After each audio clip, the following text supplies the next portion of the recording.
Be fun. Let's just start. Fuck it. Hey. Yeah, I thought it was could have been House again. Nah, we actually have that coming. We shot that, but we haven't done that. All right. I watched season 1. It was great. Yeah, it was, man. It was hilarious. It's very interesting, I'll tell you that. Yeah. We've got some interesting characters involved. Really? Insane people. Do you cast yourself, or do you have like a casting agent bring in? Like majority of them will come from like the auditions. Like we'll go to different cities and have like auditions and shit. But then you still have your, freshly picked from social medias in there. And I'm sure you've scrolled and seen some. We watch the auditions here. Yeah. We usually before we film or after we're fans. We toss on the auditions. Yeah. So what is the show again? Explain it. I want to know. All right. So Could Have Been Love is different from Could Have Been House. Could Have Been House is it has something to do with the auditions. We go to each city, do auditions. If you have good music, if you have good talent, whatever, we put them all in the house. The best of the best get into the house for that season. So last year we did season 1. It's kind of like making the band back in the day, where you're competing for money. You bring you around celebrities. We had Snoop Dogg. We had all these different people. This year we've got a whole different setup. It's the same type vibe, but more celebrities. Everything. The risk is higher, more money. Yep. So that'll be season 2. Could Have Been Love is the first time we've ever done this. Could Have Been Love is necessarily has to do with you're me trying to find a woman. Yeah. You're trying to find trying to find something that makes sense for me. And, for sure. Yeah, just a conventional, healthy way. Yeah, like the newfound fame, you know what I mean? Like, also, you get it. R.I.P. Diddy for making the band, dude. That was a great show. For sure. Damn, so you're trying to find the one. He didn't die though, man. He probably wishes. He probably wishes he did. Right. It's coming. Yeah, hopefully he doesn't fucking get sad like Jeffrey Epstein did and fucking kill himself. So you're just trying to find the one. They're gonna come on TV. Yeah, I think it's mainly about just me getting that connection with a girl, man, and which is hard when you're. Are you going to abstain though? You should mind fuck them and abstain the whole time. What is abstain? Don't fuck them.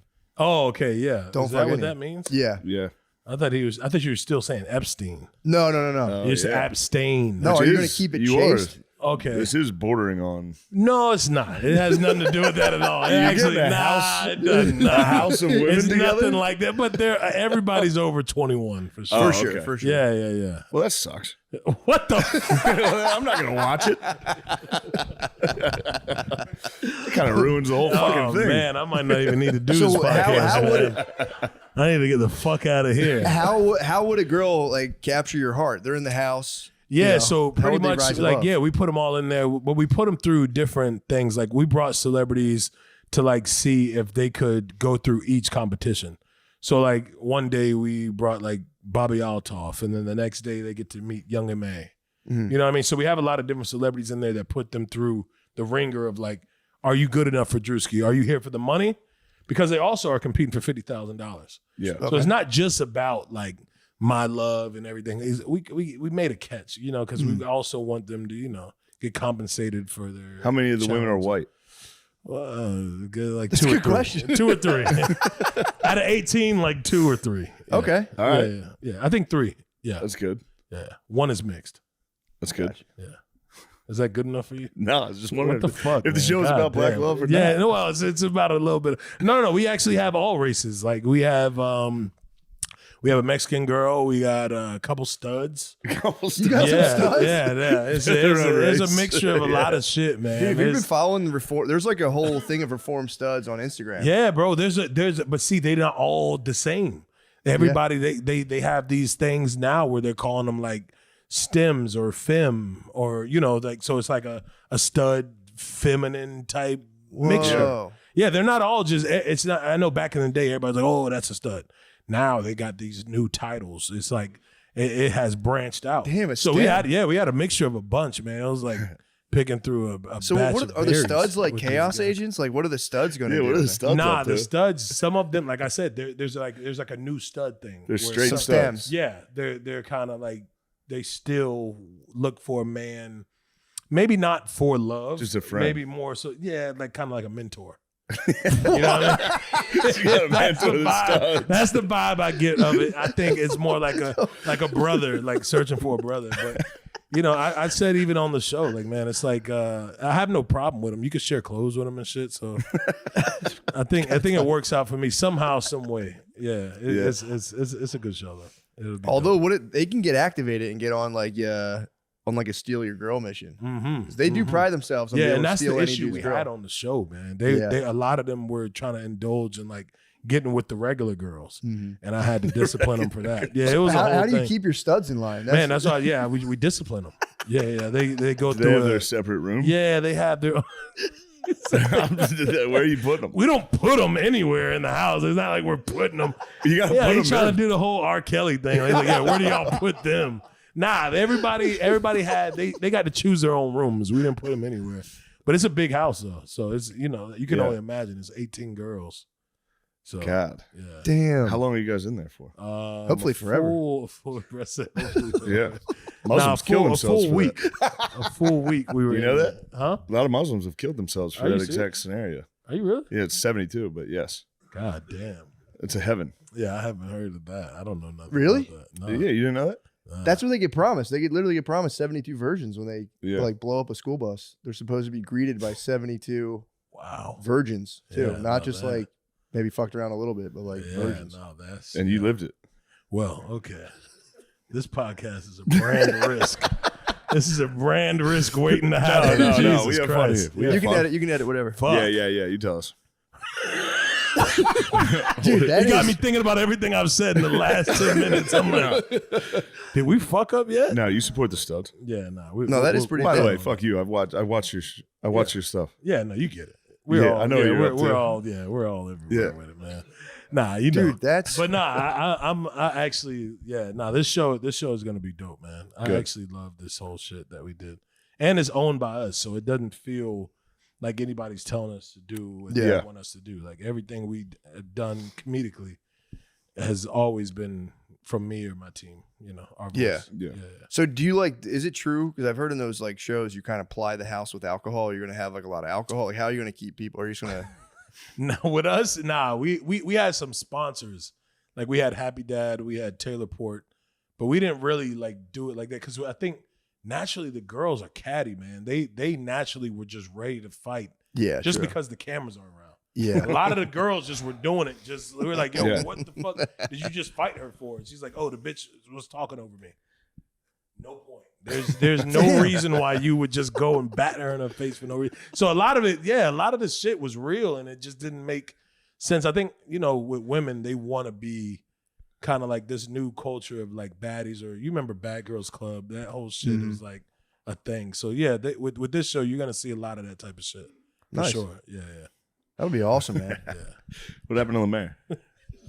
Lemaire done, dude. I think he thought about the baddies and got Stud dog. destabilized. Yeah, he's headed back to his. Is this one of y'all's house? This is my house. Oh, this is your house. Yeah, Lemaire used to live here. Who? He just moved out. The guy that just went back to his The guy who back had to a his coughing. office, back the dude to had the a Beats coughing fit. laboratory, dude. That's where he used to. There's no furniture in that back room over there. No, we just had to clear it out. He was jacking off back there. I was in Philly for the last 5-6 months, and Lemaire just Why lived did here. y'all clear the whole We room had to out? get it. He made it his gaming room, and then lied to me about jacking off in there. He said he didn't jack off. I I only came did clean. it once. He came Just- clean. He said once. Just once, dude. There's No, no, no, no, no way that's just Yeah, once. that's like when a It's cat just a pees. certain That's like vibe when that a he cat gives. pees in the basement. he It's going to cracked- pee again. You cracked the seal on that room.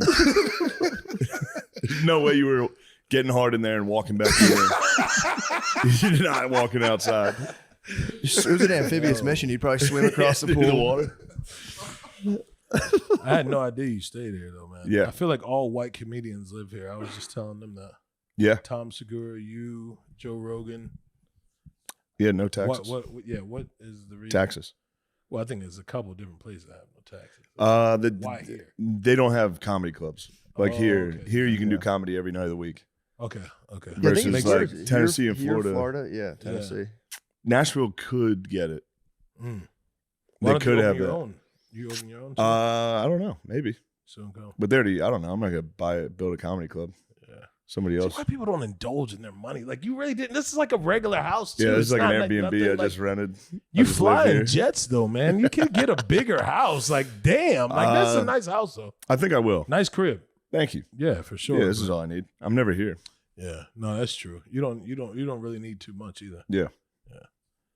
You don't buy any designer shit. You're not wearing that type of bullshit. Yeah. Fucking holes in my sweatpants. Yeah. Why though, man? What there is something about if you like get into the lap of luxury, no, you feel I just want to get to the bottom of it. Why? Because as a black guy, I want to know, like, dude, you have money. You got marks on your shoes. What? Both of y'all are just wearing. They're not good shoes anymore, bro. Shoes. What the fuck do you mean? These are not good shoes. You guys.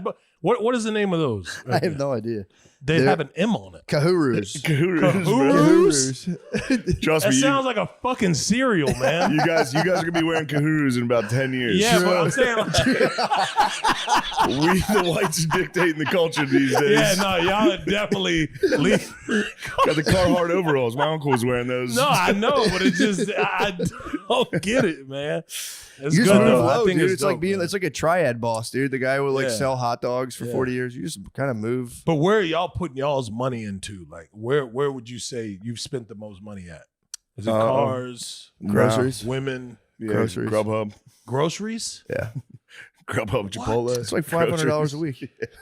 That's good though, man. I just save it. I save it all, man. Yeah. Always ready for the fucking rug to get pulled out from under your feet. Yeah. What the fuck does that mean?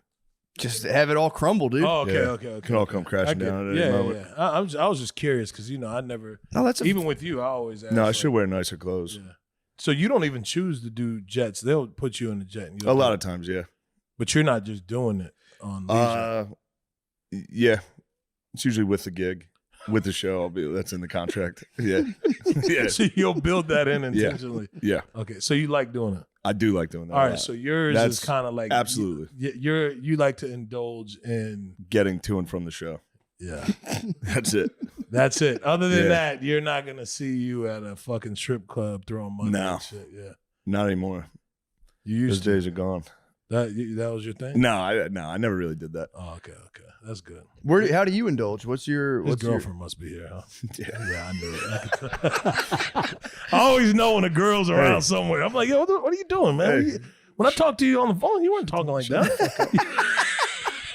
Druski, you gonna shut the fuck up right now? I said, shut the fuck up. What are you doing? What are you doing? Yo, you're a completely different person right now, man. What are you doing, man? Okay. All right. Yeah, naked girls. Nah. Yeah. Naked girls dancing. No, I hate it. I wish they'd all put the clothes on. You're a humble dude, bro. How do you indulge? You also as well. Go ahead. Thank you, man. How do you indulge? What's your man, I try not to do the same. Like I try to, spend a little here and there, but definitely not one of the guys that'll buy a bunch of cars or houses or nothing, spots, none of that shit. I like to invest back into whatever we're doing. Like even with the show that we're doing right now, like I like to spend my money there. Or even with auditions, like that shit's expensive to go city to city and try to do these auditions. People don't know that. And a lot of times when I show the production, like even my cameraman right here, Film, he'll take pictures of behind the scenes and people are like, what the fuck is that many people behind? It's like a whole thing. So it's not easy doing that, but I like to spend my money in that way instead of, all that bullshit out. You want to know something wild? Yeah. I saw a fucking drone last night. Where? A drone? Yeah, one of the drones. What? You hear about Like the drones? alien? Yeah. No, I haven't heard about it. Saw it last night. You didn't hear about the drones in New Jersey? No. That's crazy. You're just hearing about news outlet was that on? Everything. Shade Room? Yeah, they were. They thought they were aliens. You see how the white guy? He's like, no, it's not on fucking Shade Room. Where did y'all? Where was that at? Right here. I saw it outside. There was a last drone, night. like a real, big fucking huge drone. For like an hour, it was flying, and then it would come around. It was doing the same lap over and over. He might have actually been. There might have been someone just watching you. Just like, oh fuck. It was a real big fucking drone. What? And it was far. Like it was high. Do you feel like? Do you believe in all the alien shit?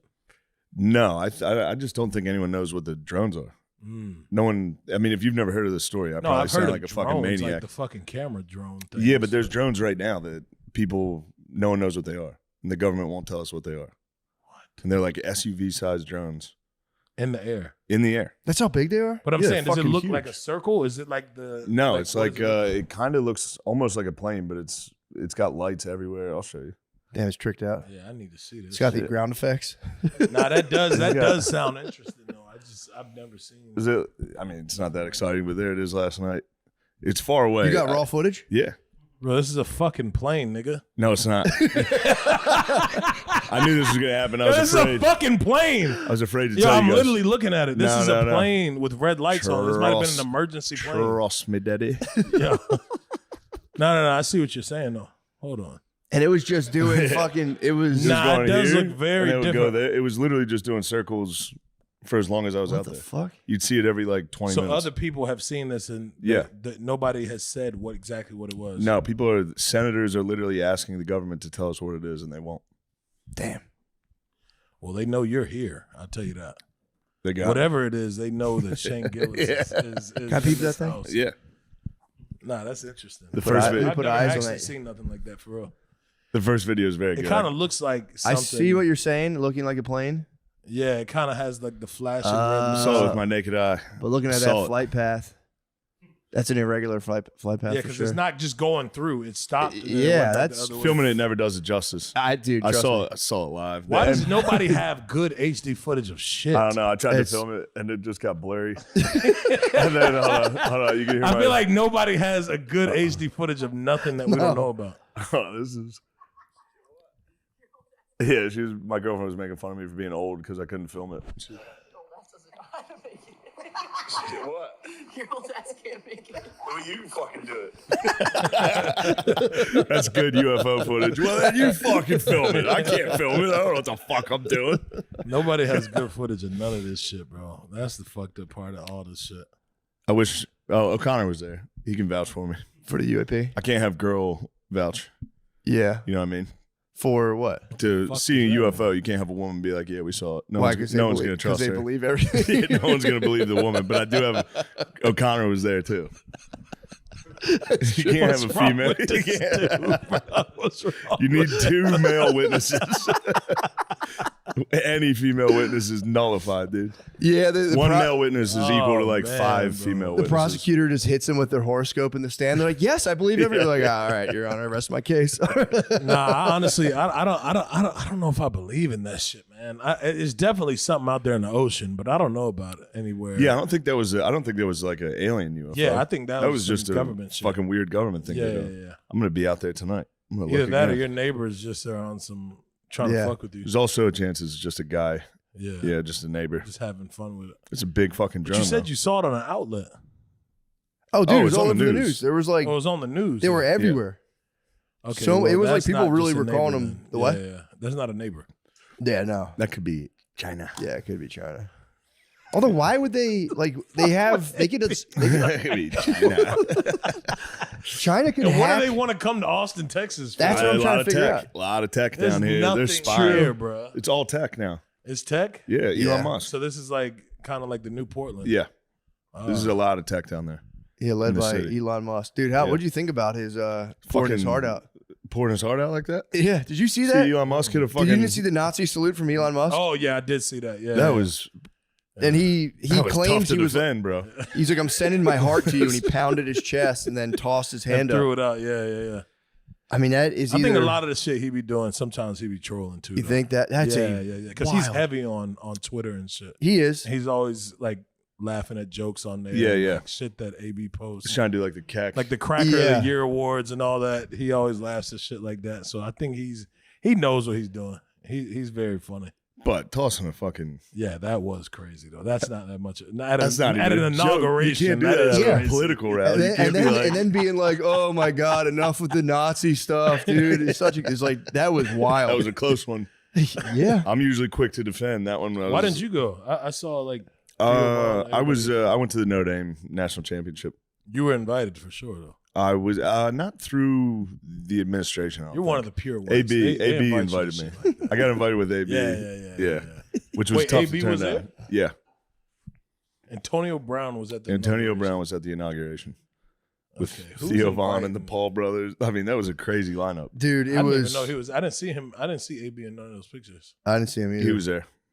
for sure. Yeah, You know, I that. saw a picture of him and Trump, and he invited me to go with him. He took a picture with Trump. How is this not? I have not seen none of this shit. Yeah, I haven't seen it either. I saw the He's Paul doing it. brothers were there. I saw one of the. It was this black guy there doing an MLK speech.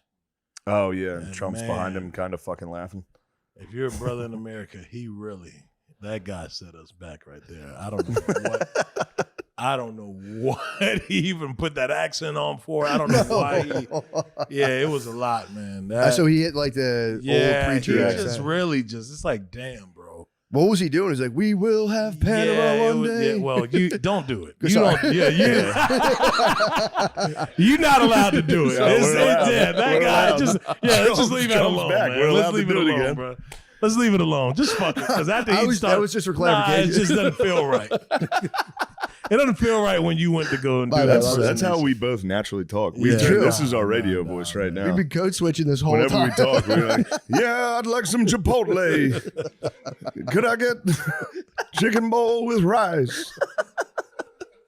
And he says, yeah, no problem, Shane. One day the portions will be bigger. This is some bullshit. That's just how we talk normally. The brand risk right here. This is not a brand risk. I just not a hope brand risk. we have a cease and desist letter. This is getting bad. Nah. Our lawyers are counter back with White Boys Crazy. White Boys Crazy. Damn, Druski, you're the man. Oh man. Can you do a good MLK? No, I just see. I'm gonna just leave that alone because that guy, he definitely set us back so bad that I don't even think we even need to impersonate MLK. I don't even know why that guy did that. And if you look at Trump and Elon Musk and everybody's face when he was doing it, it's just like it was crazy. It was, I don't know why. It was almost as crazy as the other salute.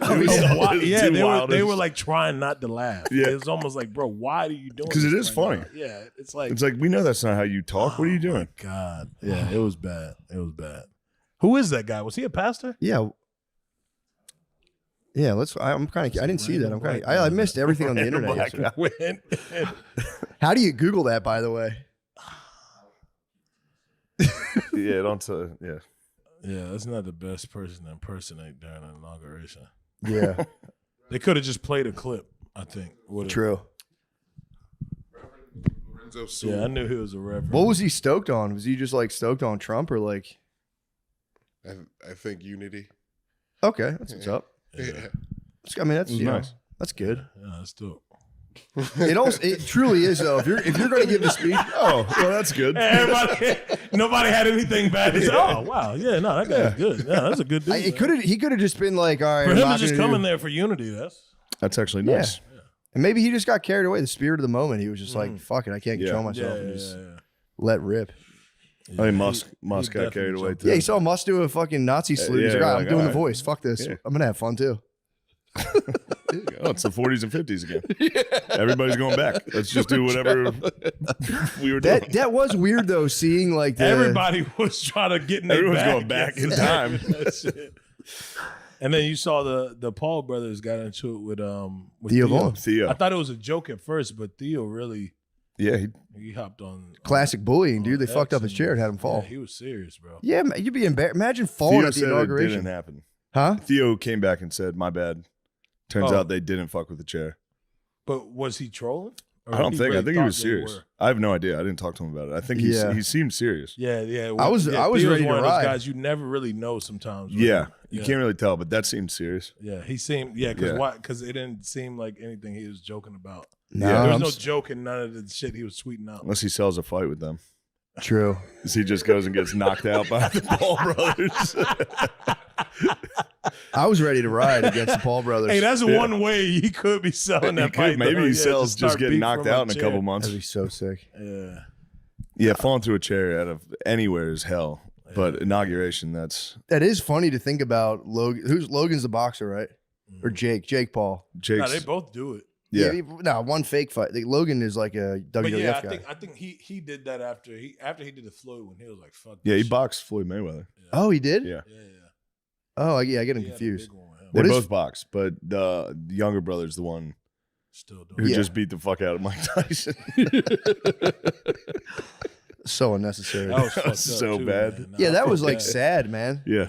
They had Mike like butt naked in the locker room, just getting prepared. I think that was Mike.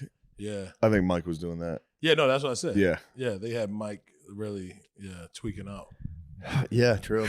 But that might have just been, I think that's from other fights though, man. I think he's got a form of CTE for sure.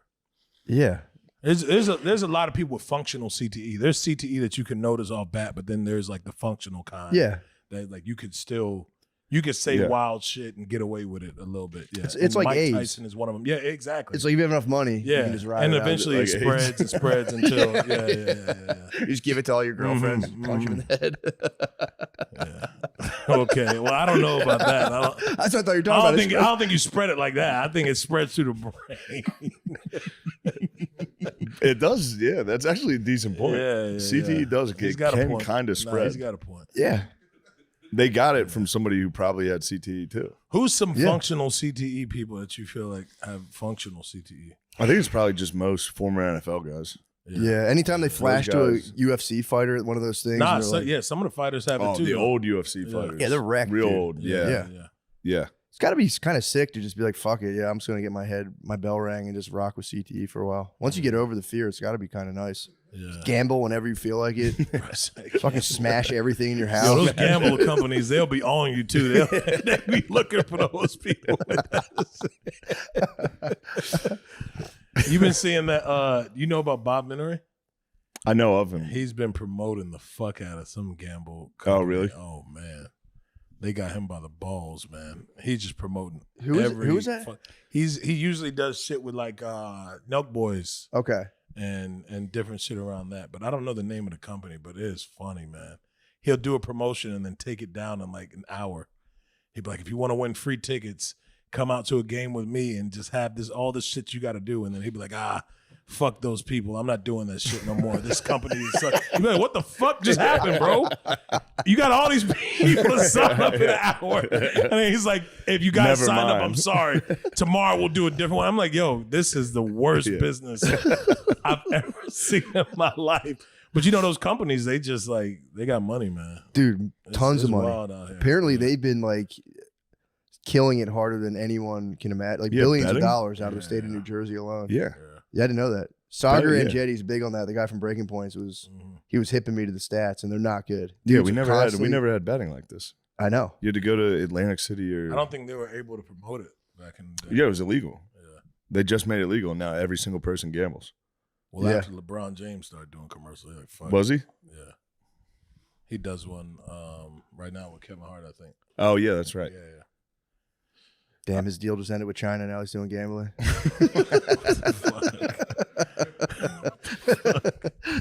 I was mad at LeBron during the national title. Why? Oh, he was He was Ohio. he was in the box. Oh, yeah. He I mean, put you had to know. Put that a they crown weren't on his gonna own win that, head. though. I was just. You knew Notre Dame wasn't going to win that. I didn't think Notre Dame was going to win, but Yeah. First drive looked great good. season. You First gave her a drive was pep great. talk, though? I did. You did? Yeah. I'm not supposed to. Well, that talk. might have been the reason right there. That shit didn't happen. For What you. happened? No, just met the boys in the morning, gave them a little. How'd that go? chat. First it It met was the incredible. boys I like think I'm he's a not supposed to coach. talk about it. Okay, Like okay, he's the okay. I think they want me to coach. kind True, of. true. But no, that was awesome. Mm. Yeah, got to meet Marcus Freeman before the game. Phil talked to him. It was nice. That's awesome. Phil made his way all the way back to the title after the week 2 heart attack. Huge. Beast. How did you feel about the game? Did you feel all right with? I mean, it was. I knew it was. I was like 21-7. I was like, that's game. Yeah. And then it would Nah, close. they almost- I mean, they they almost cut it made a though. They comeback. cut it to one Yeah, score yeah. with like 4 minutes, and then questionable decision to try to kick a field goal for no reason, down 16 or whatever. Yeah, But great season. We'll be back. for sure. We got to raise some money for the Irish now. No, they've got plenty of money, man. And I'm gonna give them a little. Those guys. That's yeah, gonna be- sorry, that's that's where what all the I- money's going. That's where all the money's going. I'm going to fuck my family. It's going straight to Notre Dame football. I was Those looking booster at, clubs is eating, man. yeah, I was looking at the confetti, watching Ohio State score, just sitting there going. I called my agent immediately. I was like, let's book a show and give all the money to Notre Dame. Notre Dame needs a champion. I woke up the next day like, fuck. Fuck, that's a lot of money. Fuck. You just take your half of the pros, like the fire show you're doing. Like, actually, Bill, I'll donate my own half to Notre Dame. Fuck the LA Fires. That's going to Notre Dame needs a D tackle. I need to give that to an 18-year-old. Those dudes is nuts, man. I think y'all did something for the LA Fires. Y'all That's got on Monday. proceeds. Me and Oh, Burr okay. are going to do a show out there. Yeah. Yeah, Where's it that'll be- at? Where's the show at? I don't know. In LA. I forget what it's called. The Will Turn? Yeah. Is that what it is? The Will They Turn? were talking about that when I was over there. Yeah, that'll be good. Yeah. I thought it was something for kids. I thought it was a like a fundraiser. What I'm doing? Yeah, I thought It's a fundraiser tell for me. the fires Okay, for okay. LA. Yeah, I think it's going towards Randy Quaid's mansion. Yeah. No, what's happening is all those rich people whose houses burnt down. Not that I'm like fuck them, Yeah, for but sure. they are all renting apartments now in LA, and the prices are just Oh fuck! everyone's fucked now because now thousands of rich people Yeah, are just buying. came down everybody from else's. the hills and Yeah. they're just crushing it. And like landlords are calling people like, "Hey, get the fuck out of here." That's fucked. I got a guy who's gonna pay triple what you're paying. Oh, And if people don't know the laws, they're just like, "Oh fuck, my landlord said I had to leave." that sucks. Yeah. So what the fuck are y'all talking about, man? The fires. The there's rich fires in have to LA. send Did you After the miss? You don't drone- know the fucking Did you hear about drones. it? Nah. That shit was a crazy situation for real. You know what's crazy? We had just eaten at that Nobu. I don't know if that shit burnt down. Yeah, I don't know anything about LA. Yeah, So they were yeah, telling me where Like shit was over there burning. in and I like was a like, oh. Malibu area, they got Yeah. like a bunch of restaurants on Yeesh. the water. But I saw a lot of that shit burning down on that whole strip. Damn. Yeah, like the houses and everything. I don't know if Nobu or Soho might still be there. Mm-hmm. Yeah. But you were there after the fire? Or right Nah, it before? was like 2 days before it started. Whoa. We were just there. Was it fucking And then I windy? saw the videos of it, of somebody driving through that same area. Oh wow. And I was like, damn, this shit looks completely Jesus. like swept through. But yeah, I don't know. I don't know what all got affected. Well, it was by weird too, because like you would look at the footage and there'd be one house left on the block, and it's like that'd be crazy to just come back and be like, oh fuck, Yeah, I did it. shit, all right, Hey, Yeah. I'll move back in. just move I'm right just gonna back be in. back. Just chill. That's it's Yeah, you really just live fucked on up. the moon. Could you? Yeah, imagine? true. Just Be the craters Martian. everywhere. You're just in a house. You'd be the Martian. That's crazy, man. That's fucked up, dude. I came Yeah, it's across fucked up that y'all laughing over there, man. I know, what y'all for real. doing, bro? That's not cool, man. This is Well, what they I do. got a fact Praying that's for gonna the sober the families and room. everybody, you know. Dude, I heard recently Yeah, man. 37%. This is gonna sober Praying us for the up. families. 37%. Oh, for real. You see, I'm trying to whisper into my really mic as he's talking. I don't think it's man, funny, praying but for the pray for family. the Nah, families. all jokes aside, I really don't find that none of that funny for real. For sure. No, but I'm doing a fundraiser. What are you doing to help? I was looking to come with y'all. That's why I brought it up. I wanted to. Good. And Let's I get you wanted out to there. involve myself. Hell with you yeah. guys' There you go. association. I mean, they Support would love anything y'all are doing to portray. No, he was in Atlanta when I was, and I was like, because I was going over to say what's up to the team before the game, and I was like, be nice to have Druski with me for the black players. Yeah. You know what I mean? Yeah. I walk in, you know, the O line was hyped to see me. True. So let's get the wideouts and DBs fired up. Let's get the running wide backs. receivers fired Let's up. get in the there. running backs and wideouts going a little. Here's Not the Druski. running backs. Yeah, let's get Druski. Yo, you're stupid as Linebackers fuck, no bro. line were flying. Do they? How do they look The at you? whites Like are ah. they gotta know who you are though. The black players know. Yeah, they yeah, did. yeah, I was surprised. yeah. Why though? They A little, know who he yeah. is. Yeah. I didn't think they'd get as hyped. I was like, I was going into it like, no one's gonna give a fuck. This is gonna be awkward. I walked in there like sick. Nah, they fuck with you, man. Everybody do. Shannon I think- Sharpe used to do that, where he'd be like, I can't believe all these white people know about me. It's like, dude, you have one of the biggest shows on YouTube. What are you talking about? Yeah, his shit is jumping now. It's too. huge. After that Cat Williams situation, he's Yeah. I think it's like at 90 million for that one episode. Yeah. What do you think he got paid from just that one episode? Just that. Dude, the sex Yeah. tape was kind of sus, though. That was like, Yeah, I don't know if that was how do you true go on either. Instagram Live on accident? Yeah, that doesn't happen. That Yeah, doesn't and then he happen. just Not promoted at all. boner pills. I don't. afterwards. I don't think I'm buying that either. I don't know. I don't know if that actually happened for real. I mean, you know, more power to him if it was like a viral I feel like he one. would have went longer. What do you mean? If it was intentional, I think he would have went Yeah. longer. That was quick. Dude. I didn't. He I knows didn't get everyone's to gonna see fast how forward. it ended either, though. It was quick. Well, It's yeah. like 2 minutes. Yeah, but it could have He been. was going hard though. he He's could like, have You set got it to off. think about it after. Yeah, he was going He was hard. growling. Yeah, good girl. I think he had some good girls in there. It was intense. But see, that's the thing about it. If he was growling and doing all that, at some point you're about to bust. If you're doing all that, because once you get in the mind, you're already there. Yeah. The sounds. See, that's people don't talk about that enough. The sounds will get you.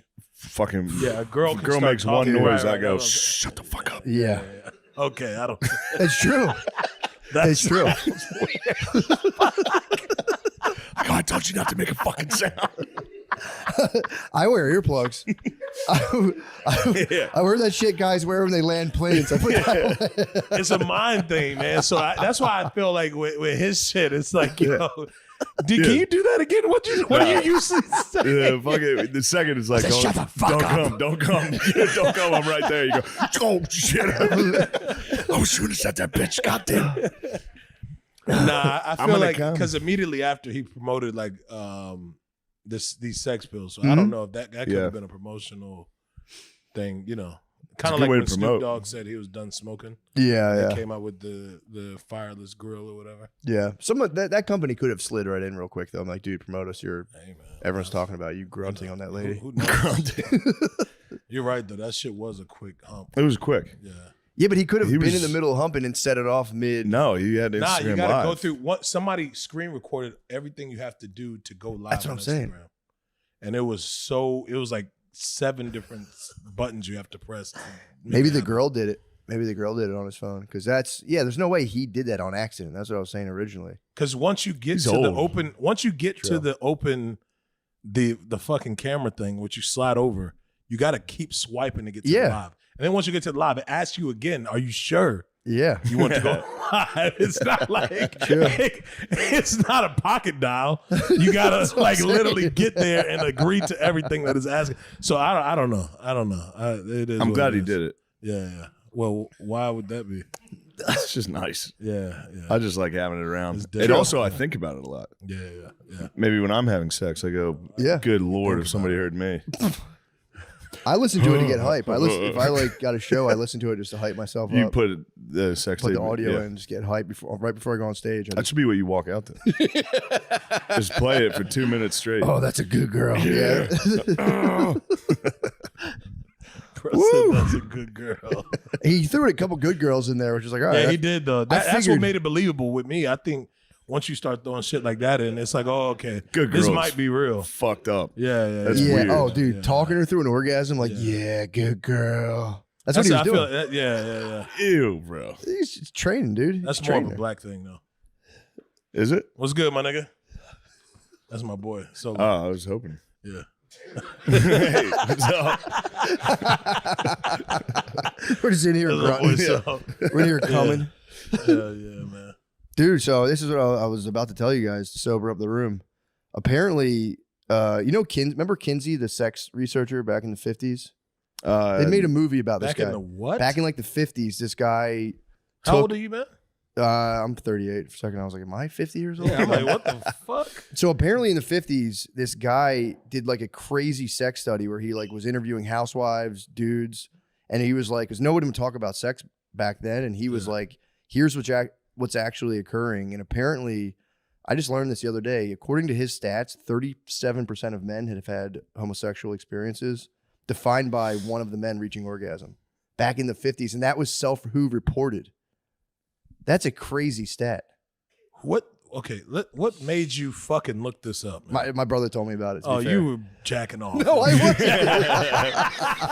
Bro, said my fucking brother. Right. In the middle of a My good brother told me dick I beat had the text. session, this guy was researching Yeah, facts research. about how to I come mean, better. You definitely, he stopped Yeah, what do jacking. you- yeah, he like, stopped what? watching porn. Now you're jacking off to fucking research.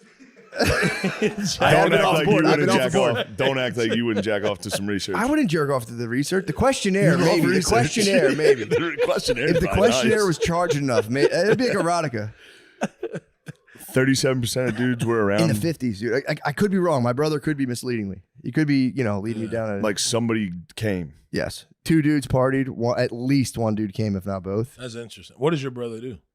Just chills. He's chilling. Oh, he's He not chills. He's not even working.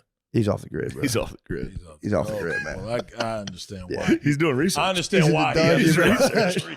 He's in the dungeon, bro. Yeah. But yeah, no, he just hit me with the fact. Bro I was said like, he's in the dungeon, Yeah. man. cooking up. Research on guys being gay in the 50s. Dude, I mean, is that a fucked up fact? It's an insane statistic. If true, look, Google it, dude. Please produce this. Google. I want to know if my brother's misleading me. His brother, man. Dude, 30s in the 50s, dude. That's crazy, and that's self-reporting. I mean, It's good they included the jizz part because exactly. otherwise back then everybody would be like, I was kind of fucking gay. I said good night to a guy when I was leaving a party. Yeah. 10. My brother's fluffing the numbers, bro. He's fluffing 37 is crazy. Yeah, you need Kinsey, to call your look brother, up man. I want to KINS. talk. I want to talk to this guy.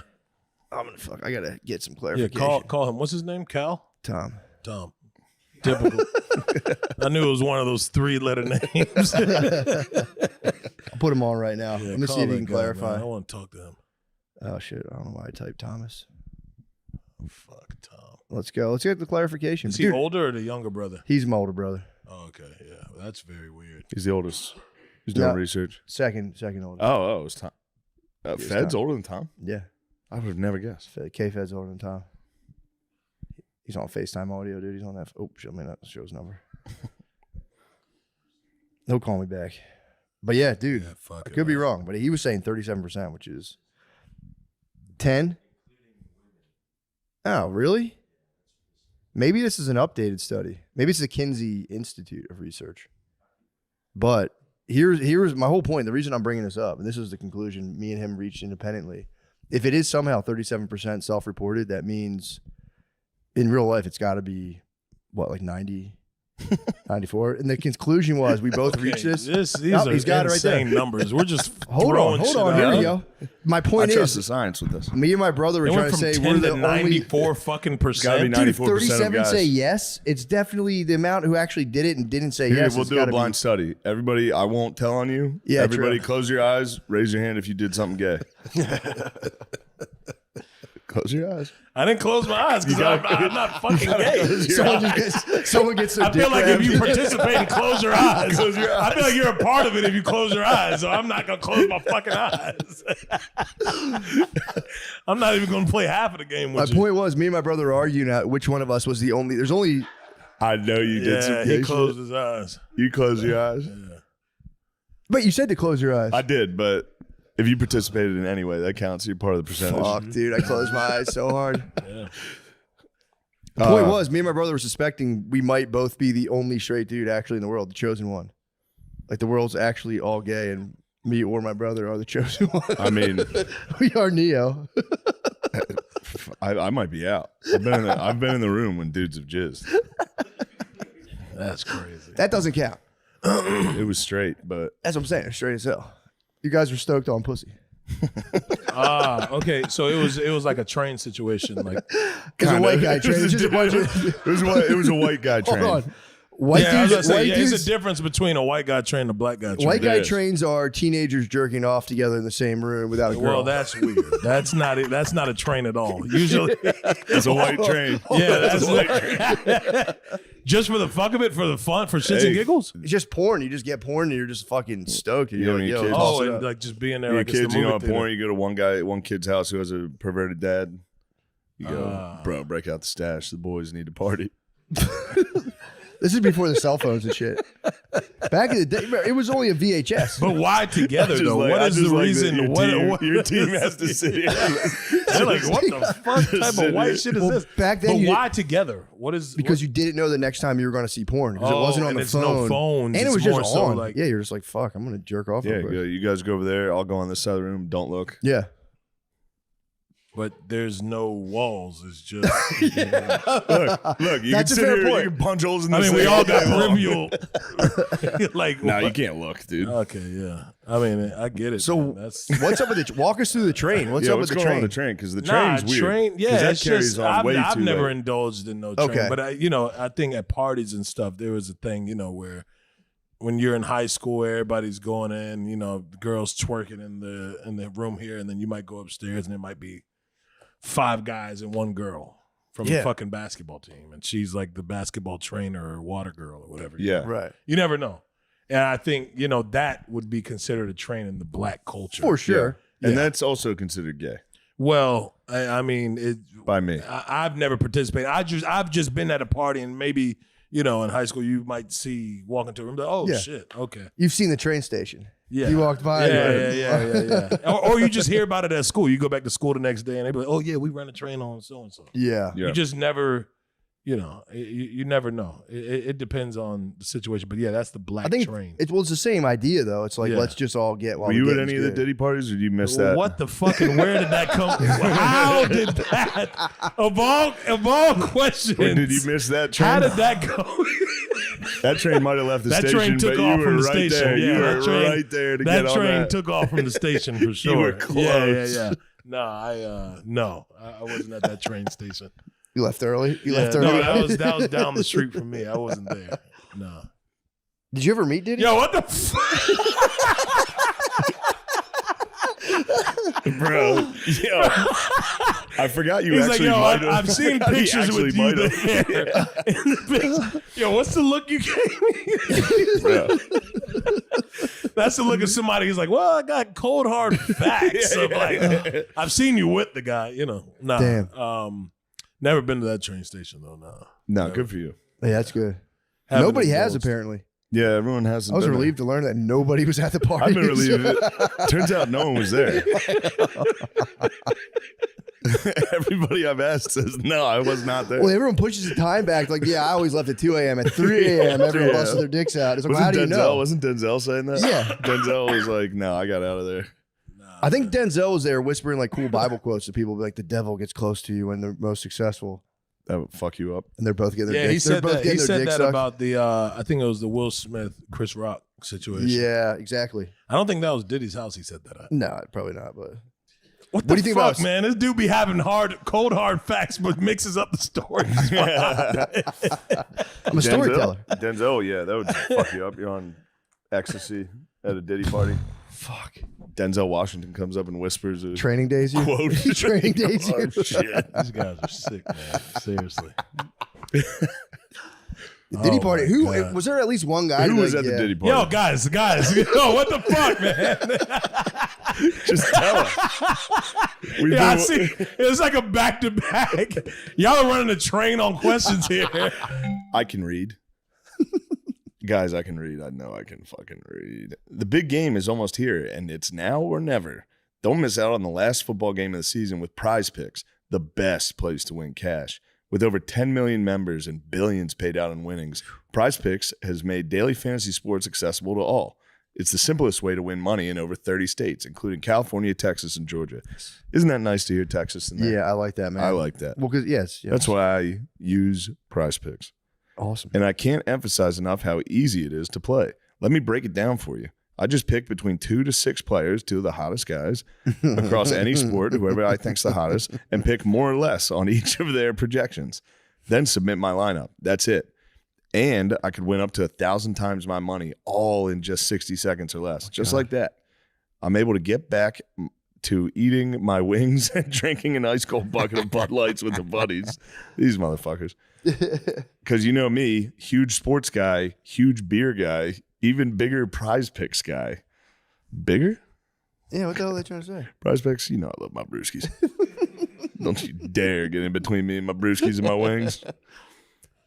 Join me in the fun. Combine up to 6 packs. Oh my God. Sorry, I don't think you meant to say that. Sorry, I mean combine up to 6 picks. Jesus Christ, guys. I gotta change my life. This is an ad or this is a Prize Picks intervention. I know. I'm deeply sorry Yeah. for how I've. Create your lineup and you can win up to 1,000 times your money instantly. Real players, real sports, real cash. The NFL playoffs and the rest of the NBA season are here. So there's plenty of time to play. You don't want to miss out on the playoff specials. Join now because Prize Picks is giving away a free prize pick for the big game where a QB will only need to throw 1 yard to win. Holy What? shit. If you're correct on at least one more stat projection, you can win real cash. Download the Prize Picks app today and use code DRENCH. Get $50 instantly when you pay $5. That's code DRENCH on Prize Picks. You get $50 instantly when you play $5. You don't even need to win to receive $50 bonus. It's guaranteed. Prize Picks. Run your game. We're gonna Yeah, get carried away. We're back. We're back. Woo, baby. All right. Here we are. We'll put an ad there. Oh, sorry. We'll be back. Sorry about that. I shit my pants. Oh man. Damn, Druski, you are the man. So what else is going Nah, on? fuck out of here, man. We're not gonna flip it like that. Nah, yeah, man. We're not just gonna throw that shit around, say that, and then be like, "Oh man, you're the man, bro." Nah, we're not cutting from that and coming there. Fuck out of here. We're not gonna cut. What a cool story you just told Yeah, us. what a cool story That's you told crazy. us, man. You the man, bro. Make sure you edit that It's out. like that's worse than having it actually in there.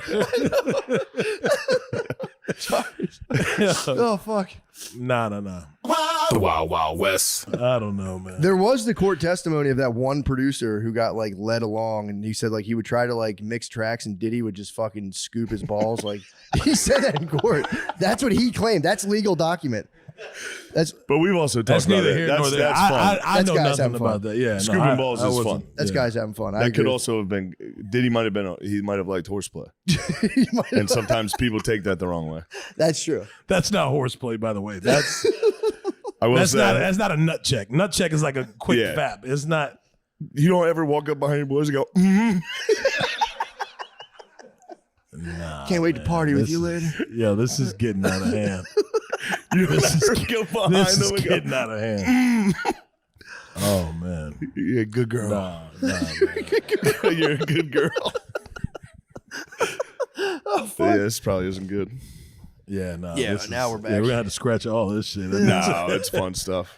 Huh? No, it's good. It's fun stuff. We definitely can take I out. said this is fun stuff. It's fun stuff. You can, you'll be all right. There are serious allegations against him, but yeah, I would never. Yeah, no. He's Yeah. a innocent until proven guilty in my book. So we'll see what happens.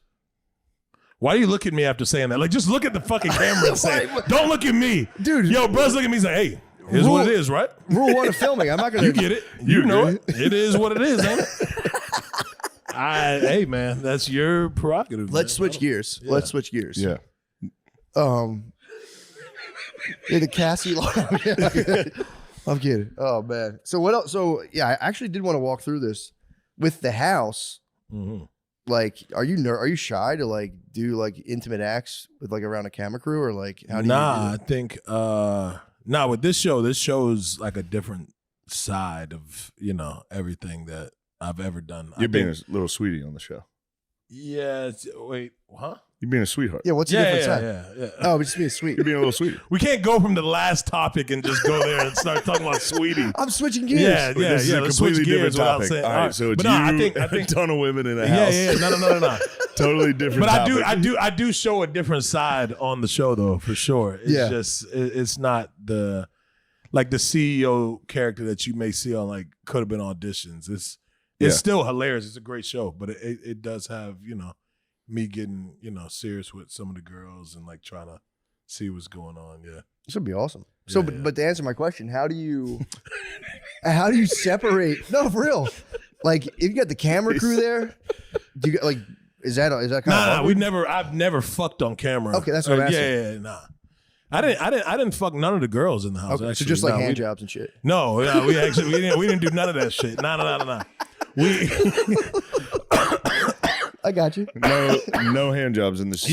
there's absolutely no hand No hand jobs. Well, jobs do in you the beat entire off? season. No sexual nothing. The whole throughout season. Yeah, it's on YouTube. It's not. Oh, so people, I always thought that those shows were like free for alls. Nah. They we never. The about most is chemistry. probably some kissing. All right, that's not bad. Yeah. That's pretty sick, actually. You kissed? You got to see a couple of. What was his name? Okay, see now. That's an attack. I'm joking about.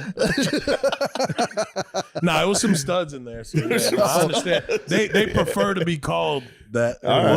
What? Yeah. Dude, you'd be legend if you wifed a stud on the show at the end of the premiere. You got to see For the man. finale? You have True. no idea. Yeah. True, yeah, but let me know. I mean, Yeah. fuck. Let me know what I'm talking about. My So wife let was- me know. Nah, I you gotta know, I watch know. it, man. You gotta. When's see it come the out? Episodes. February around Valentine's Day. Oh, I don't nice. got an exact date, but around that time, yeah. Are you going every episode at once? Or After we send the cease and desist for this episode being This episode will get taken down, but we could just air this part. just certain parts. We could have like a 3-minute podcast of us Yeah. going, Just a when's clip. it out?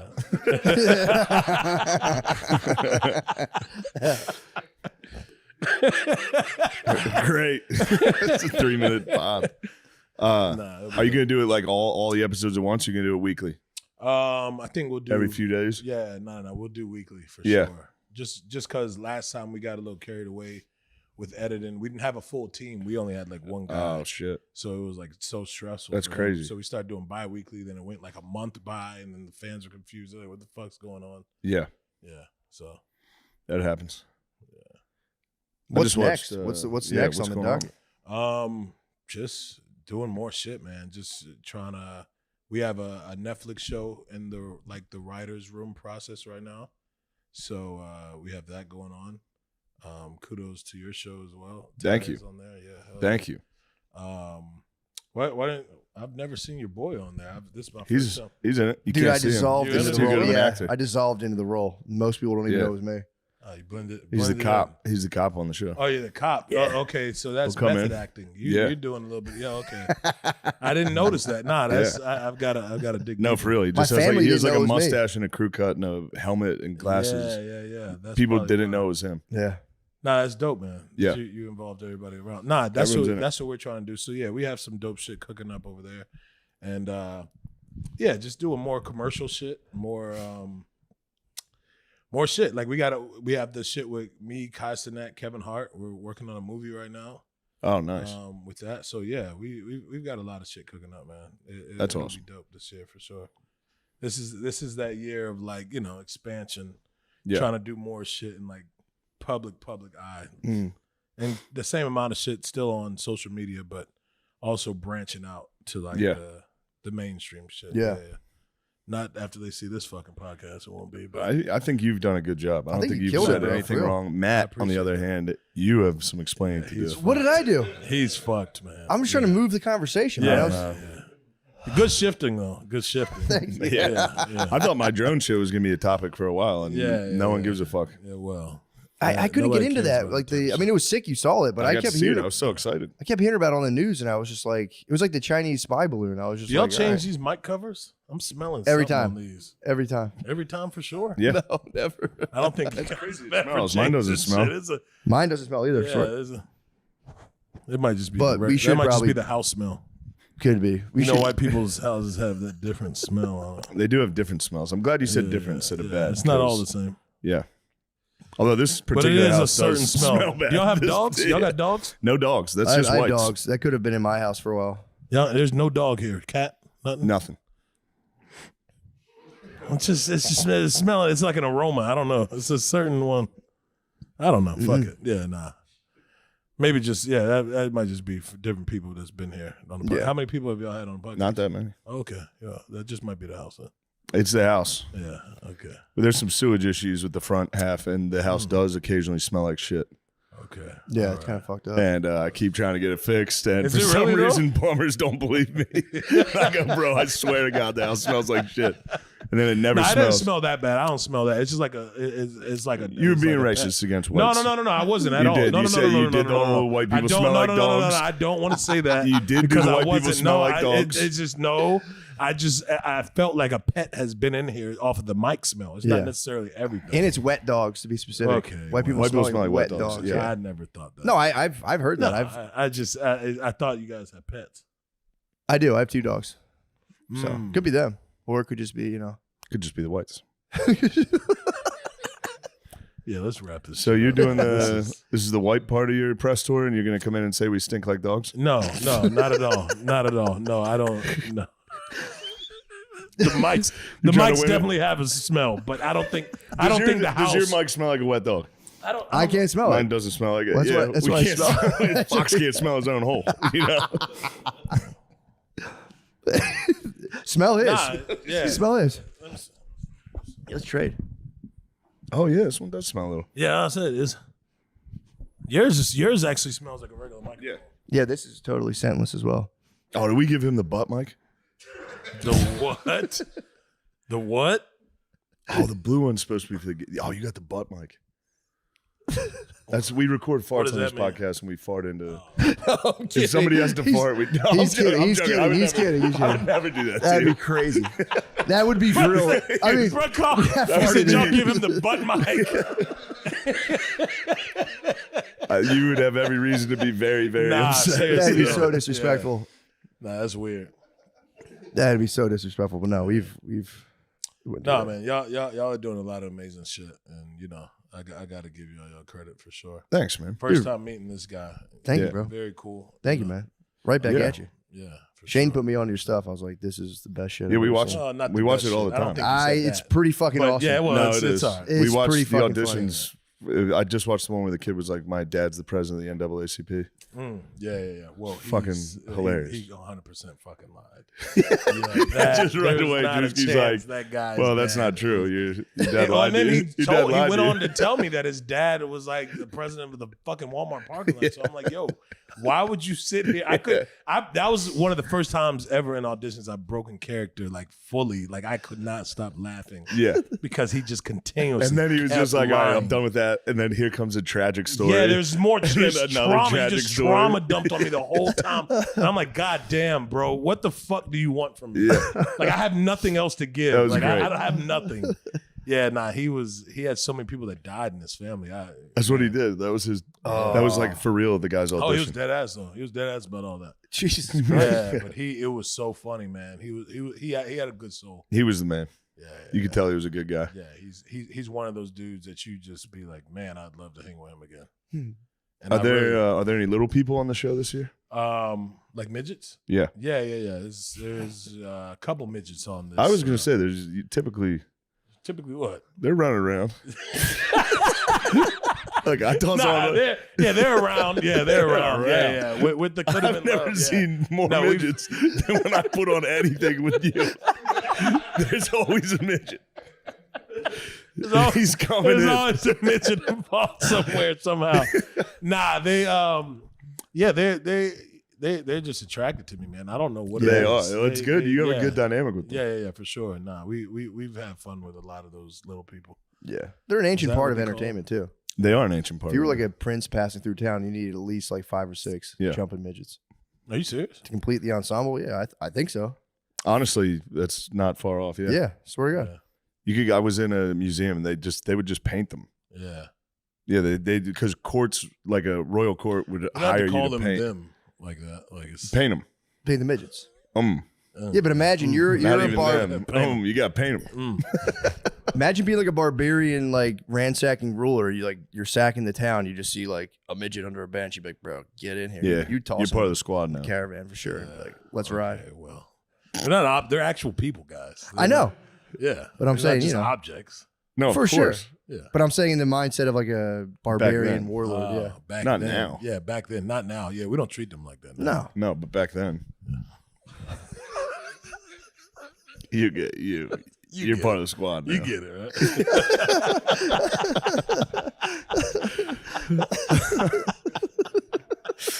Believe it or not, though, man, they get offended by a lot of that shit, man. They don't Yeah. play. Yeah, Napoleon A lot of them complex. are feisty. Yeah, Yeah. nah, they really are. They don't. I play that bet, shit. dude. Yeah, They're strong as shit. man, it's like the top. Yeah. A lot of them are top heavy. Yeah, I tell a lot of them that though for sure. When they take their shirts off, They're always jacked. they're jacked. A lot of their muscles are so compacted together. Yeah, nah, they are naturally jacked people. Yeah, and I think with them like they get the normal size human head, which makes their body top heavy Yeah. a little bit. Yeah, so majority of them, but they're cool. They're cool as shit. What? They're cool as fuck.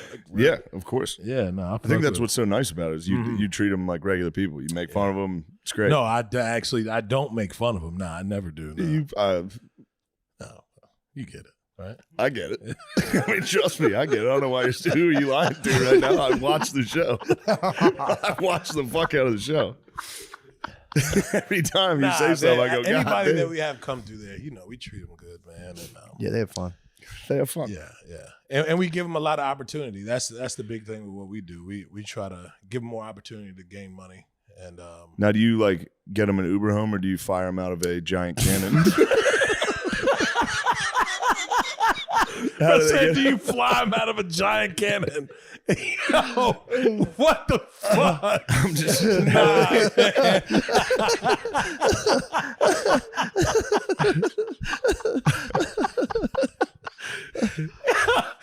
Nah, they usually have a they're accompanied by somebody. Majority of the mids they have like a caretaker. I swear, bro. Really? Anytime I've ever like we've ever done anything with any like little people in audition. Yeah. Majority of the time they have like a caretaker that they'll leave with. Yeah. Damn. Like a reacher, personal reacher. Yeah, it's something. Yeah, Dude, I I had a just help guy. them with a lot of this shit. Yeah. Yeah. I was at the grocery store with my wife and I couldn't reach. There was like some water at the top shelf, and I'm like trying to climb up there. I was kind of midged out myself trying to go up there.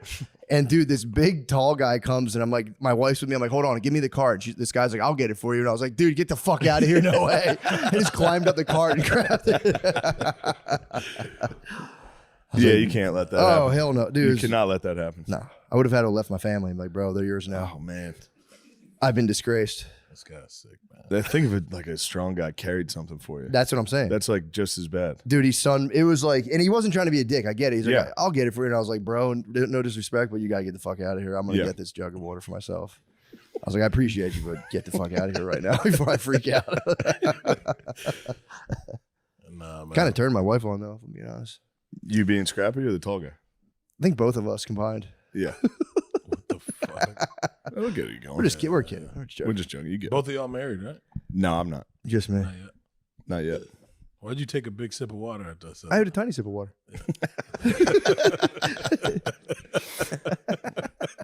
No, Matt's married. Soon- Did you get soon married come, at the end of the show? No. We hell?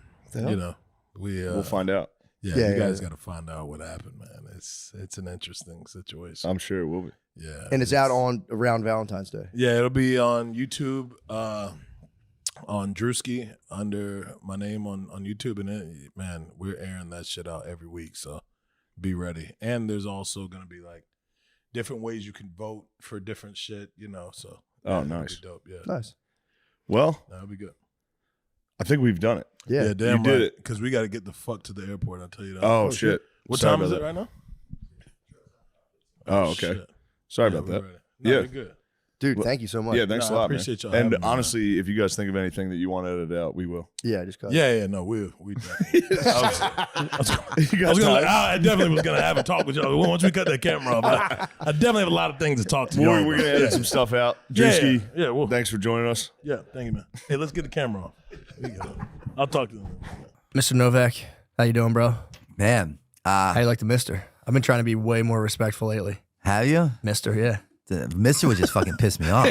Fuck you. You don't like a Mister? No. I love Mister. I just feel like it's like an authoritative figure. Yeah, you don't And like that?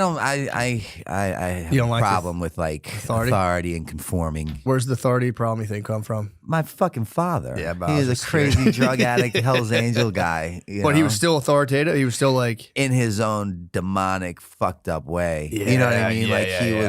was really disconnected from reality, and he lived in his own world, and his own world looked like he rode with the Hells Angels, and everything was transactional, a business, while under the influence of crack or fucking meth. And so like he was the guy that like he would come home at 2:33 in the morning, and when he was awake, the whole fucking house was awake, and everyone was gonna wake up to sit on the sofa to watch him and his biker buddies party. So What? authoritative in that approach. I see what you're saying. So- Damn, I thought I had a problem with authority. I just have an Irish Catholic father who spanked my hiney. And I'm like, yeah. dude, I don't Fuck, want to that's hear a wet it. dream for me, you cocksucker. Fuck off. That's what I'm saying. I'm like, I have a fucking authority problem. Mine must be nothing, because I think that is real. The link to authority problems is just your relationship with your dad. And my mother's go-to my whole life as a child growing up, she's like, when I just couldn't figure out fuck about shit, she's like, we should put you in the Marines. Like, if you don't, Yeah, what thanks. do you think I want a fucking muscle-jacked fuck waking me up at 4 a.m. to 5,000 push-ups? You can fuck off. Yeah, that would spaz you. I have one of my moms, someone like my mom knows, got dishonorably discharged. From what I heard of just waking up and being like, get the fuck away from me. And they're like, dude, you're out of here. Dude, that's bad. that approach does not work with me. Yeah, I wouldn't think so. Well, because I already am wired with like, if it doesn't make sense to me, it's wrong. Yeah. You know what I mean? Yeah. So like right out of the gate, I have a lot of shit going against me because a lot of things don't make sense to me. So I walk around like wrong, could do better, should do better. Blah. Yeah. So it's what I've learned in life for me is that it's all about approach, right? And today it's much easier for me coming from a position of simply understanding as opposed to being understood. Yeah. So like I just accept you for where you're at, the jarhead for where he or she's at, you know, and just it's cool.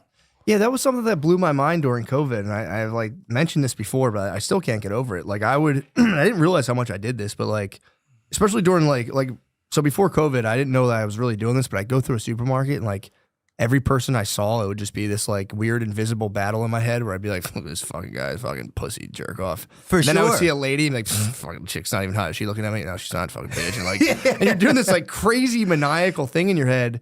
And then COVID, it came to a fever pitch because there was like the mask versus no mask. And then it was like, Yeah. it was just like, it just all came to a head where I was like, dude, why am I this stressed while taking a walk? And I started doing a thing where like, when I would be out at a grocery store, I would really focus on not having like a silent battle against people and instead just like wishing strangers well. And like you were saying, exuding that, whatever that Totally. energy is. Dude, I felt so much more comfortable in public after that. Yeah. Which was like, it was like a revelation for me. I love being right-sized by humanity. It just happened to me recently. And I'm really good at like, again, I really have dove into this whole spiritual aspect of my reality and believing. When you say right side, sorry, what do you mean? Like, my ego will allow me to create these delusional narratives that aren't even fucking real. And then when I'm proved wrong, when I really believe I'm right, I'm like, dude, I am a fucking asshole. And it just happened. You're a Philly guy, right? You'll relate to this story. Had a crazy weekend. I was in New York, all kinds of stuff going on. I drive back and I have like these weekly dinners at this place in Fishtown Sunday nights. And you know, Fishtown's kind of oversaturated with like a lot of hipsters. Sure. And in my mind, hipsters are just kind of tattooed, bearded, angry people for no fucking reason. It's not like they lack resources or whatever. Yeah. I create this narrative. So I had a long weekend and I'm trying to park under the L to go to this restaurant I go to, and there's this ice cream truck, and it's fucking just submerged with hipsters getting ice cream. And that's cool, right? Yeah.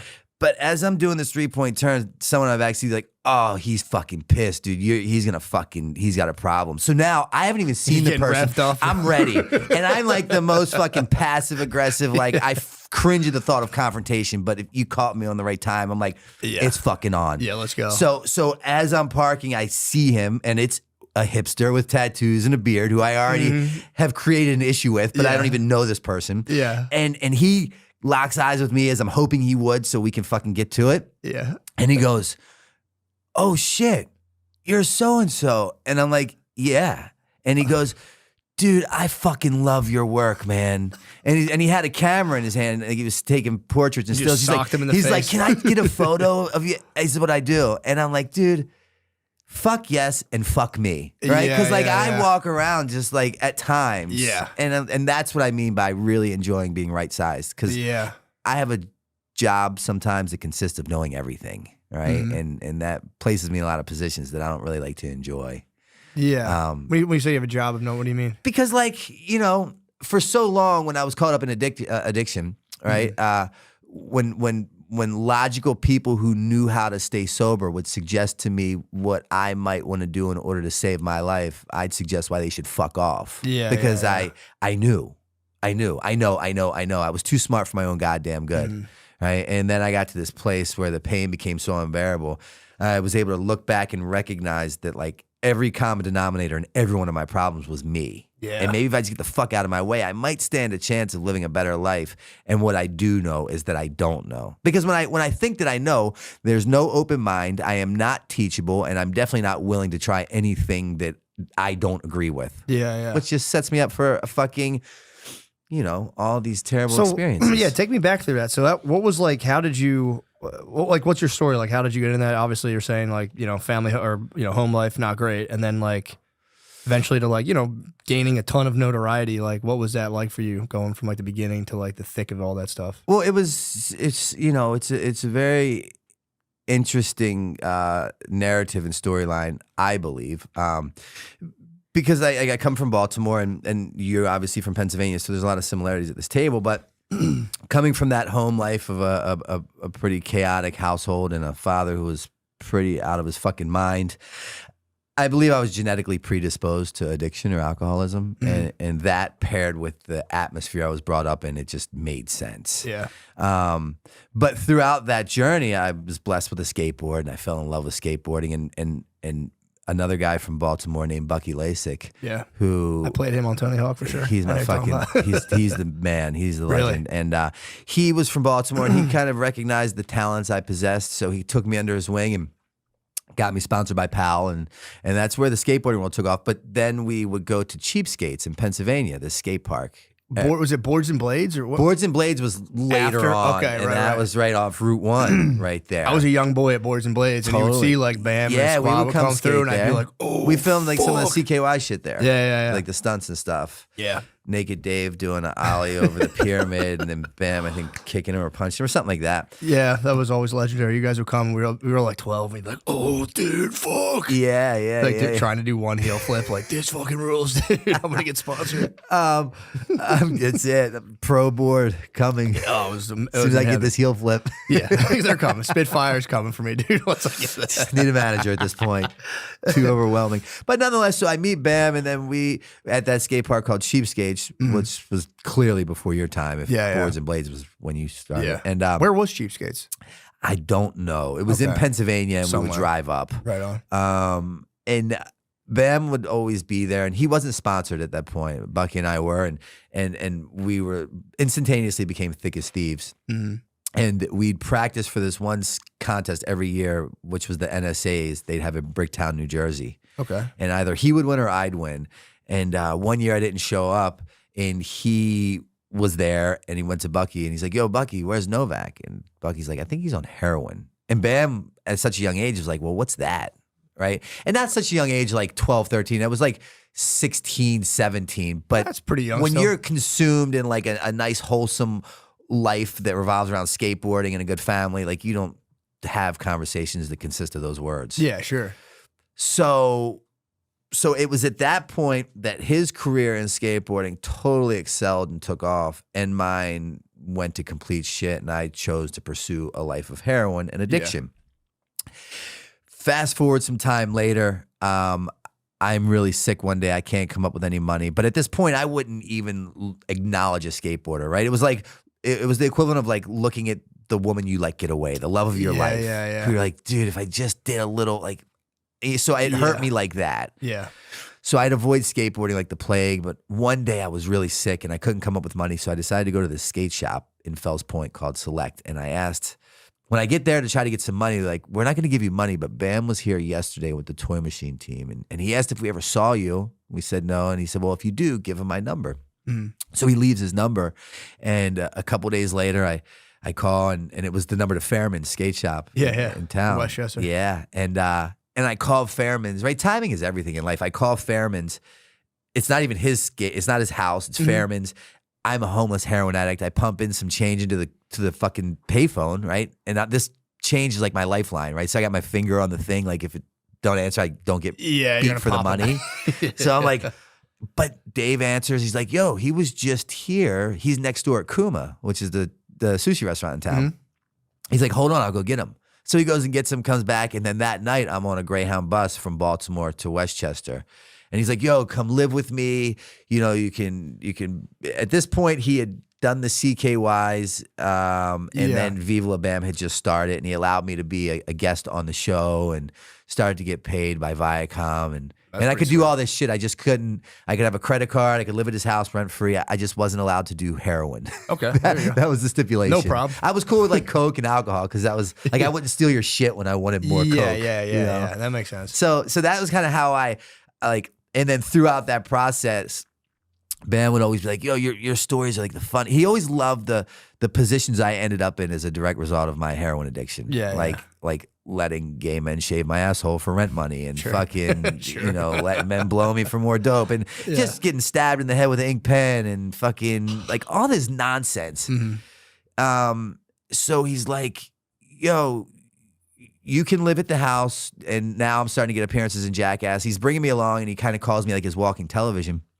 But he then one night we would go to Kildare's after a rap. We'd rap for the day. Cass and the crew would go there. And humongous table of like 40 or 50 in a bar. And, and he'd like, tell this story, tell that story. And you could literally hear a pin drop. And it was then that he's like, yo, you're going to write a book. Now, I had not graduated high school at this point. I had no GED. I had nothing. that had no part of ever wanting to write a book. He's like, you're going to write a book. He gives me a notebook and a pen, and he goes, you're to carry this around all the time. He's like, I don't give a fuck if I don't even see you writing in it. You have to have it in your hand. The first time I don't see it in your hand, you're going back to Baltimore. Damn. So like the scales of justice were very equal there, easy to weigh out. Yeah, Homeless in Baltimore, letting men blow me for heroin, or carry this fucking notebook and pen around and write my story. And still be on a TV show, drive a car, credit card, paid by Viacom, blah, blah, blah. And you were maintaining sobriety, like relative sobriety? No, not even close. So he would like, I never was allowed to do what I really wanted to do, which was opiates, whether it was like Percocets or heroin. That was very frowned upon, and he made it very known to everyone in Westchester and the people we worked with to not give me any. Gotcha. So people listened, and but nonetheless, and the second book that I wrote, Streets of Baltimore, really dives into the psychology of an addict or an alcoholic, because I knew that I'm being presented this golden ticket, right? I can become this household name, making money, I can live in this fucking mansion, drive a car, blah, blah, blah. Yeah. But I know that it's only a matter of time before the rug gets pulled out from under me. Because I can't stop getting high. Yeah. So he's cool with the coke and the alcohol, and they don't really understand addiction at that point. Sure, yeah. But like, inside of me, I can't wait to get back to Baltimore to fuck. So I'd tell him lies like I have to go back and get my favorite pair of jeans. And I'd fucking go back and end up there for 3 weeks. Damn. And just lost in Baltimore shooting dope. Jeez. And so he'd kick me out. I'd go to rehab, and a lot of wash, rinse, repeats of that. Sure, yeah. Later on, he then comes with this new idea. I'm going to write this book. I have no desire to write a book, but I had read a book called A Million Little Pieces by James Frey. Brilliant book, and I love the outline of that. So I'm no fool by any means, and I went and I just copied his outline, and I wrote a fucking 12 chapters, pen to paper, right? No laptop, anything. And my co-author is a man named Joe Franz, who made all the CKY videos. Okay, yeah. Filmed the Viva La Bams and Jackass, and he did not want that job, but Bam was like, dude, you're going to do this. Because no one wanted to work with me. I was like, I was not a good fucking employee. Yeah. My behavior was rather erratic, to say the least. But he made him kind of do this. And then a year later, I'm like, yo, I think I'm finished. And Bam started reading. He's like, dude, this is really something. So then he gives it to Joe. Joe turns 12 chapters into 23. And we get a literary agent off of Bam's manager, finds me a literary agent, shops around, and it gets fucking picked up, and it does like really, really well. What was it? This is your first book, The right? first This book, was Dream called Seller. Dream Seller. That's a nice title, too. Which was fucking, I mean, that's what I did for a living, right? Like, I'd make people believe the unbelievable. I'd build your hopes up to like make you believe that like it was going to be different this time. Just in hopes for you to believe in me enough for me to get some cash out of you. To only apologize and just to wash, rinse, repeat. And that's kind of what my life looked like for a long time. But that's how I ended up in all these places and doing all these things. That what I didn't know then that's really rad now is that's life. It's live forward and learn backwards. And I didn't see that I was kind of being tasked with this fucked up position of addiction or alcoholism to then be later on blessed with recovery and use the very same platform that I gained notoriety from as being just this fuck up drug addict alcoholic to being this guy that's like, yo, if you want help, like I will help you. I have all these avenues to like get you out of where I once was. Yeah, can you put that into words? I'm always kind of fascinated by that when it's like, because it is obvious to anyone who's out on drugs. When you know someone who's on drugs, you're like, dude, if you just don't do drugs, you won't have as many problems. And they're like, I have to do them. Sure. And it's like, what is like the thought? Is it even a thought process, or is it just like a genuine, just like urge? At that point in time for me, I got to a place in life where any person, place, or thing that stood between me and a bag of heroin must and will go. And it was never personal. It was just business, right? Because I'm a good guy with a great heart, and I was raised by a loving mother who taught me to show kindness and compassion to humanity. But don't catch me when I'm withdrawing. You know what I mean? So it's like, so what, I own treatment centers today. I own sober living houses. I'm totally immersed in that world. And the truth of the matter is, we are amazing people that have been diagnosed with a deadly disease that makes us make terrible decisions. That's the reality of it. Yeah. At least my story. Yeah. So you're saying like, I'm so like the process of like having, I guess, that urge versus like, you know, like you said, in some way you kind of know like, yeah, this isn't going to go well. So I remember, but you just have to, I have to do it. Prime example, we were kind of getting into it a little bit before we got on. I had just done a year in George W. Hill Correctional Facility, right? They let me out New Year's Eve. I'm living in Westchester, and I have an amazing fiance at the time who's now my ex because they continue to get between me and drugs. Yeah, so they have to fucking go. Yeah. And she's moved our home while I was incarcerated. She redecorated it, really tried to love my addiction out of me. And I wanted to be done with it. I really did. That night I was released, I called up one of my buddies who rode with the Pagans, who partied with us in Westchester, and he brought over some Percocet 30s and a couple Xanax. Now, I had been sober for a year up to this point. Yeah. And I'm on parole. Like, I know what the deal is if I fuck up. I find myself in Ryan's pub in Westchester because I live right down the street, and I told my chick, because she'd watch me like a canine. I'm like, I just have to go up here to say hi to whatever. And I go, and I'm in the pub, and I'm sitting on the toilet, and the toilet paper dispensary is to my right, and I crush up 2 Percocet 30s and a half of Xanax, and I have it in my billfold, and I'm about to put it in my nose and sniff it, and I'm literally crying.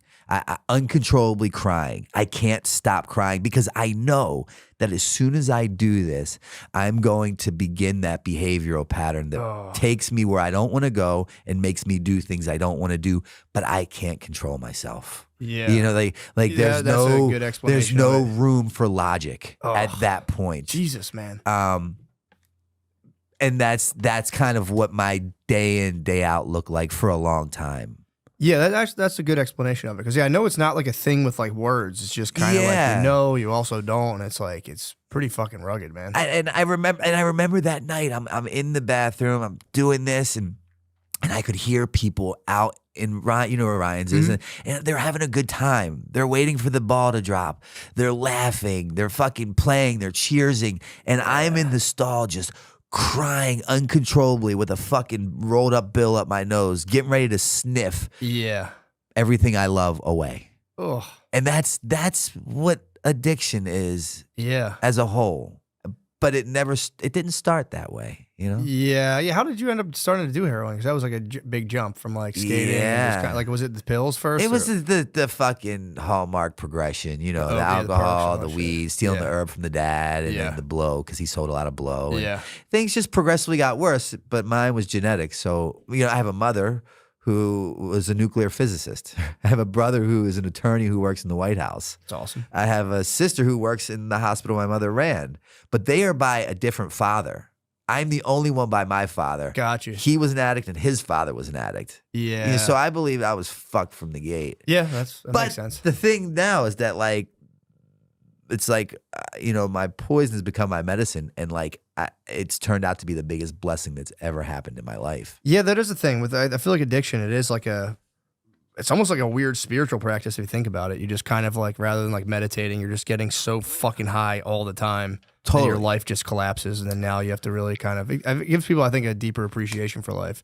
If they make it through. That's my and that's the thing, right? Because here's the reality, and this is why people are so just like frustrated with battling the disease of addiction. Statistics state, theoretical evidence dictates that I or anyone else that is sober are to be high or dead, right? Like the data collected, the analytics fucking from all over these studies that are given states that the majority of people die as opposed to find sobriety. Yeah. And I remember getting out of my last facility, and you know, BAM was always a constant theme throughout my life. And I stopped over and I saw him, and he's like, what the fuck? What was different about number 13 treatment center? Why not 12 or 10 or 6 or 4 or 3? He's like, what did you have, like a meeting with God or something? And I didn't say it to him because it's just too much for one to grasp. But in my mind, I'm like, yeah, I kind of did. Really? So and that's what I've heard before. Wasn't that what AA was founded on? The guy Bill and Bob went to like Carl Jung, and he was like, bro, either find God or you're toast. Yeah. In a way. So you know, I'm not religious. I don't particularly care for organized religion. Sure. But I'm insanely spiritual, and it's like Whereas my spirituality, if I judge your spirituality. So like acceptance is the answer to all in world. For sure. But I didn't understand that. See, the truth of the matter is, and this is a blanket statement that I'll make for anyone that's in addiction or in recovery, is that we didn't get here because we took the short bus to school. Quite the contrary. We end up here because we're too smart for our own fucking good. And then I land in a seat of a 12-step meeting or a treatment center that literally has the ability to save my life. And I fuck around and outthink myself right out of it. Yeah. Right? Because recovery is one of those weird things that works so well, people stop fucking doing it. Yeah. Think about it. It's such a mind fuck. Yeah. Right? So what I didn't know is that like the last thing I tried was the first thing that worked, right? Because I was just too smart for my own good and I wasn't quite willing to buy into the process. It worked great for you guys, but I'm a bit different. Yeah, right? That's everyone I've known. Totally. Like, I'm not one of those guys. Yeah, for sure. And at the end, when I was optionless, literally I was homeless, I was moneyless, I was friendless, I was carless, loveless, just that was me. I had no other choice but to buy into the process. I didn't even want to do it then. I begrudgingly did it, but like, fuck it. I have the time and no one's expecting or requesting my fucking presence, so let's run it. And the craziest thing happened is it started to work. I experienced the 12 steps, and what happened throughout the 12 steps is I had a spiritual experience. And the definition of a spiritual experience is simply a psychic change. Meaning that I, Brandon Novak, today no longer look at things the way I did then. Do you remember what kind of kicked that off exactly, or was it just kind of pain? Like, Pain. I had to end up in a place where the pain was so fucking unbearable, right? Like to where my back was against the wall, and I had nothing else to do to get myself out of the position that I had created for myself. How long did that take? How long did that take of like doing heroin? Well, my overall resume with alcoholism and addiction was 22 years. Okay, wow. So, but the last 10 were really bad. Yeah. What did that look like in terms of like you're saying like the personal pain? Was it like obviously like there's probably physical discomfort and all that stuff, but like just like alienation from everyone you've ever known? Were you like kind of like kicking yourself over like how much better things could have went? Like what was like the real primer? All of the above. But what I didn't know then that I know now is that each one of my attempts at trying to find recovery were not failures. Despite me thinking they were, because like I would use in treatment, I'd get kicked out, I'd leave, I'd use the same day. And as any blessing happens to anyone, it happens unbeknownst to us, right? Like if I knew when and where a blessing was taking place and I was to report there to receive said blessing, I'd fuck that up, right? So like I had to be put in this place where these seeds were being planted unbeknownst to me. And then finally, on that day where the appropriate amount of pain was created, where it became so unbearable that I was finally willing to do what I had never been willing to do, which is become open-minded just long enough to pick that phone up, ask for help, and then the craziest thing ever, but fucking follow through with it. I started to see that like none of this was what I thought a failure. Like it all played its part when it was supposed to, so that finally when the opportunity met the appropriate time, an event was going to take place that was going to create this outcome unlike anything that I could wrap my feeble mind around. And I saw on my way into that last treatment center, like it's like the skies parted and I walked across the sea and everything they said made sense, and just like it hit me. And I knew that like, I get it. It makes sense now. Yeah. It all makes sense. And so you knew even just heading while on the way there, you're like just something flipped. Because they would be like, dude, I own facilities now, and my favorite thing is to run groups with my clients, and I can't get enough of that. And I'm like, who in here thinks that you're in here because of drugs and alcohol? And the majority of them raise their hands. And I'm like, you're all fucking wrong. That's not why we're here. The drug and the alcohol is not the problem. So right out of the gate, no wonder you keep repeating your behaviors, because you're fighting the wrong fucking opponent. You're in the wrong ring. You're going to lose every time. Yeah. Right? The problem is the thinking and the attitude and the behavior. right? So as long as I continue to repeat the behaviors, I'm going to repeat the outcomes where I end up in a place where the only answer is a shot of heroin or a glass of wine. Yeah. So once I realized the alcohol is the solution, not the problem, I've now identified, right, who my opponent is. It's my behaviors. So I had to change my behaviors to change the outcomes. I started to then gain a better understanding of the reality of my situation. And what I learned is the reason why I got beat so bad is because A, I always underestimated the opponent that I was up against because I was the great I am. Mhm. And B, I never gave it the time, attention, or respect it deserved. Yeah, and you're talking, when you say that, you mean like yourself basically, or like, because it sounds to me like it's like you were saying, like, yeah, fucking heroin, fucking keep making me fucking do it. When in reality, it is like it's yourself, and nobody, even without drugs, nobody wants to admit that like they're a complete problem. Exactly, and again, this isn't just. Substitute the word drugs for whether your things porn, sex, food, shopping, gambling, fighting, fucking, whatever. Yeah. Right? These are the solutions to the problem. And you were talking about it during COVID, right? Prior to COVID, you'd walk around with all these narratives of these people. And then all of a sudden in COVID, and it made me think of it, we were kind of forced to be with ourselves, by ourselves, to look at ourselves, which is what we avoid by fucking fighting, betting, shopping. You know what I mean? And then I start to look at me, which is why I got high for so long, right? To escape the shitty reality I created for myself as a direct result of continuing to shoot dope. Mm. And then finally, when I got into a place where I could start looking at me, I realized that I'm the problem. Right? Yeah. There is no their part. And the longer I think that there is a their part as to why I'm this way, I'm just the victim. So now I'm going to drink because of my shitty life. And you would too if you had a life like mine. I'll justify why. Right? The brain is the fucking problem in every area of life. Yeah, dude, it does. It can fuck you up, man. It can really fuck you up. You can do anything and just be like, get something in your head like, oh, I'm not good enough. Totally. And then it just snowballs. Yeah, it's kind of fucked up. It's insane. But if you're aware of it, then it's worth its weight in gold. Yeah, true. And now, like, the longer I stay sober, the more work that I do, it's amazing. What I do know is that I don't fucking know. And I don't take credit for any of this. Yeah, how long have you been sober for? Coming up on 10 years. Oh, nice. So it's been a while. Yeah. And now all I do, I dumb my way into this shit. Yeah. And now I always say I came into like sobriety as a king. And I worked my way up the ladder to become a humble servant. And the more people I help, the more I give away, the better my life is, the more I gain in return, which makes no sense. Yeah. Right? Like in any business transaction, if I give you something I have, I'm to walk away with less. In this weird, magical, spiritual world of recovery, anything that I give you, I'm walking away with more.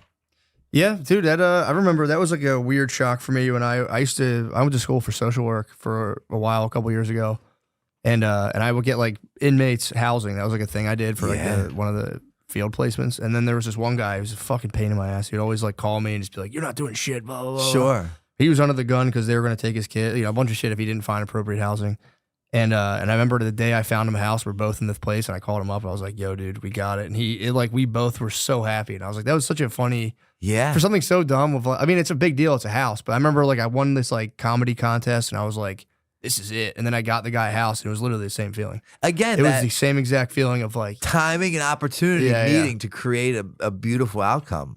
But it is a weird thing. That was like a weird thing for me when I was like, oh, you can get just as happy for doing nice things for people as you can, like, achieving some sort of personal victory. Any monetary fucking victory. Exactly. And it's like, it is honestly, I would argue that like when you do something like awesome for a person, I think it feels better than if you just like kill it in some way with like a sales thing. Straight up. Yeah. And that's the thing. No matter how much, for me, what I did for the majority of my life is I just like rearranged the furniture on the Titanic, right? For years, and I swore that this way was going to be the proper placement to make sure my ship doesn't sink. And I would always do that.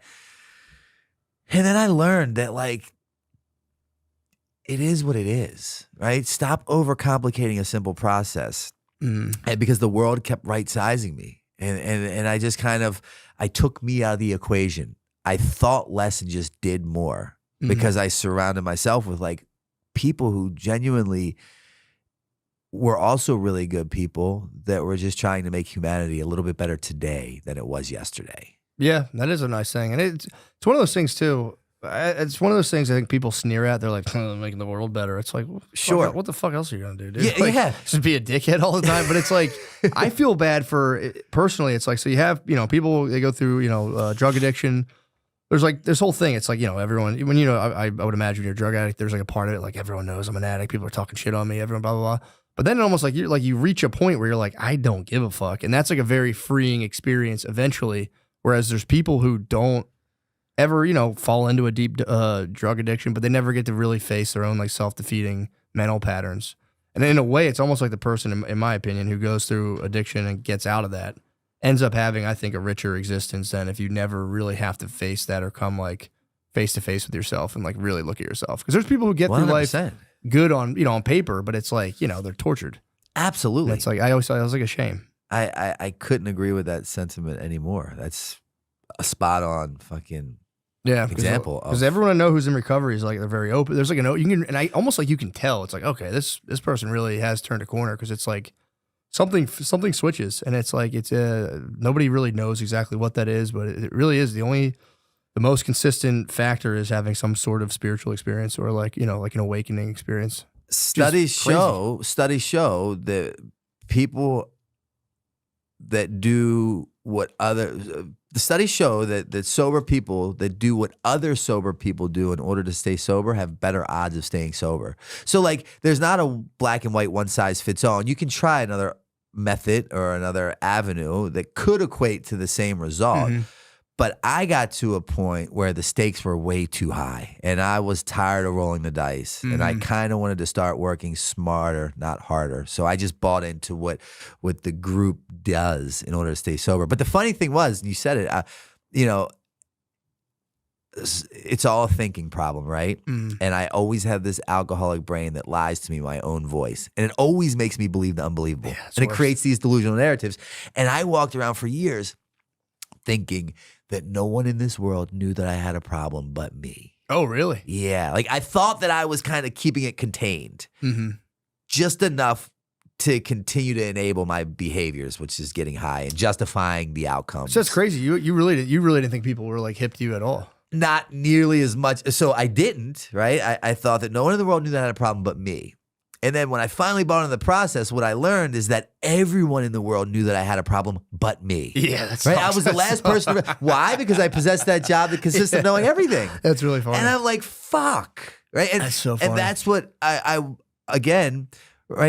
was ignorant to the process and the reality of my alcoholism because I lived off of justification and minimization and deflection. Right. If only she didn't come home from work early, she wouldn't have found my needles on the table. Yeah. If only the parole officer's fucking husband would have banged her out, she wouldn't have been mad and gave me a piss test that fucking got me dirty and sentenced me to 6 months. Yeah, all this it's nonsense. always other people's fault. Yeah. So finally, the craziest thing happened. I started to take accountability for my actions and started pointing the finger inward and realizing that, whoa, like it's me and my behaviors. And I started changing my behaviors. And I started changing the outcomes. And I started to like the results I got. So it snowball affected into this. Yeah. It's just crossing that like threshold to even consider the possibility. It was so simple though. I missed it. I overlooked it. Yeah, dude, I think most people go their whole life without ever saying it. But everyone says, what's the answer? What's the answer? What's the answer? If any of us had the answer, we would bottle that thing, we'd sell it, we'd be a billionaire a billion times over. True. I believe it's so simple as just helping one fucking person. Someone took the time to stop and help me. I, in turn, helped another. 2 turned into 4, 4 turned into 8, 8 turned into 16. Before you know it, you're changing the narrative, which is ultimately changing the outcome. It's so simple. Just slow down the process and help one person. Pardon the interruption. This may or may not be Shaun Gardini speaking. And this may or may not be Shaun Gardini on camera. Who is speaking and who is on camera is not important. I've come to tell you that Shaun Gardini is doing stand-up comedy shows. The upcoming shows are in Cleveland, Ohio, December 8th, Buffalo, New York, December 10th, and Baltimore, Maryland, December 11th. Please come to those shows if you can. The tickets are at ShaunGardini.com. Thank you. Hear me out here. I failed to promote my shows in the Irvine Improv, SoCal. I'm so fucking SoCal. I forgot to do the ads or make a flyer for the Irvine show. Oops, my bad. It's next weekend. Thanksgiving weekend, Friday, November 29th, Saturday, November 30th, 2 days, 4 shows. Come out to motherfucking Irvine Improv. And I'll be honest, I'm not just saying this because I'm doing a show.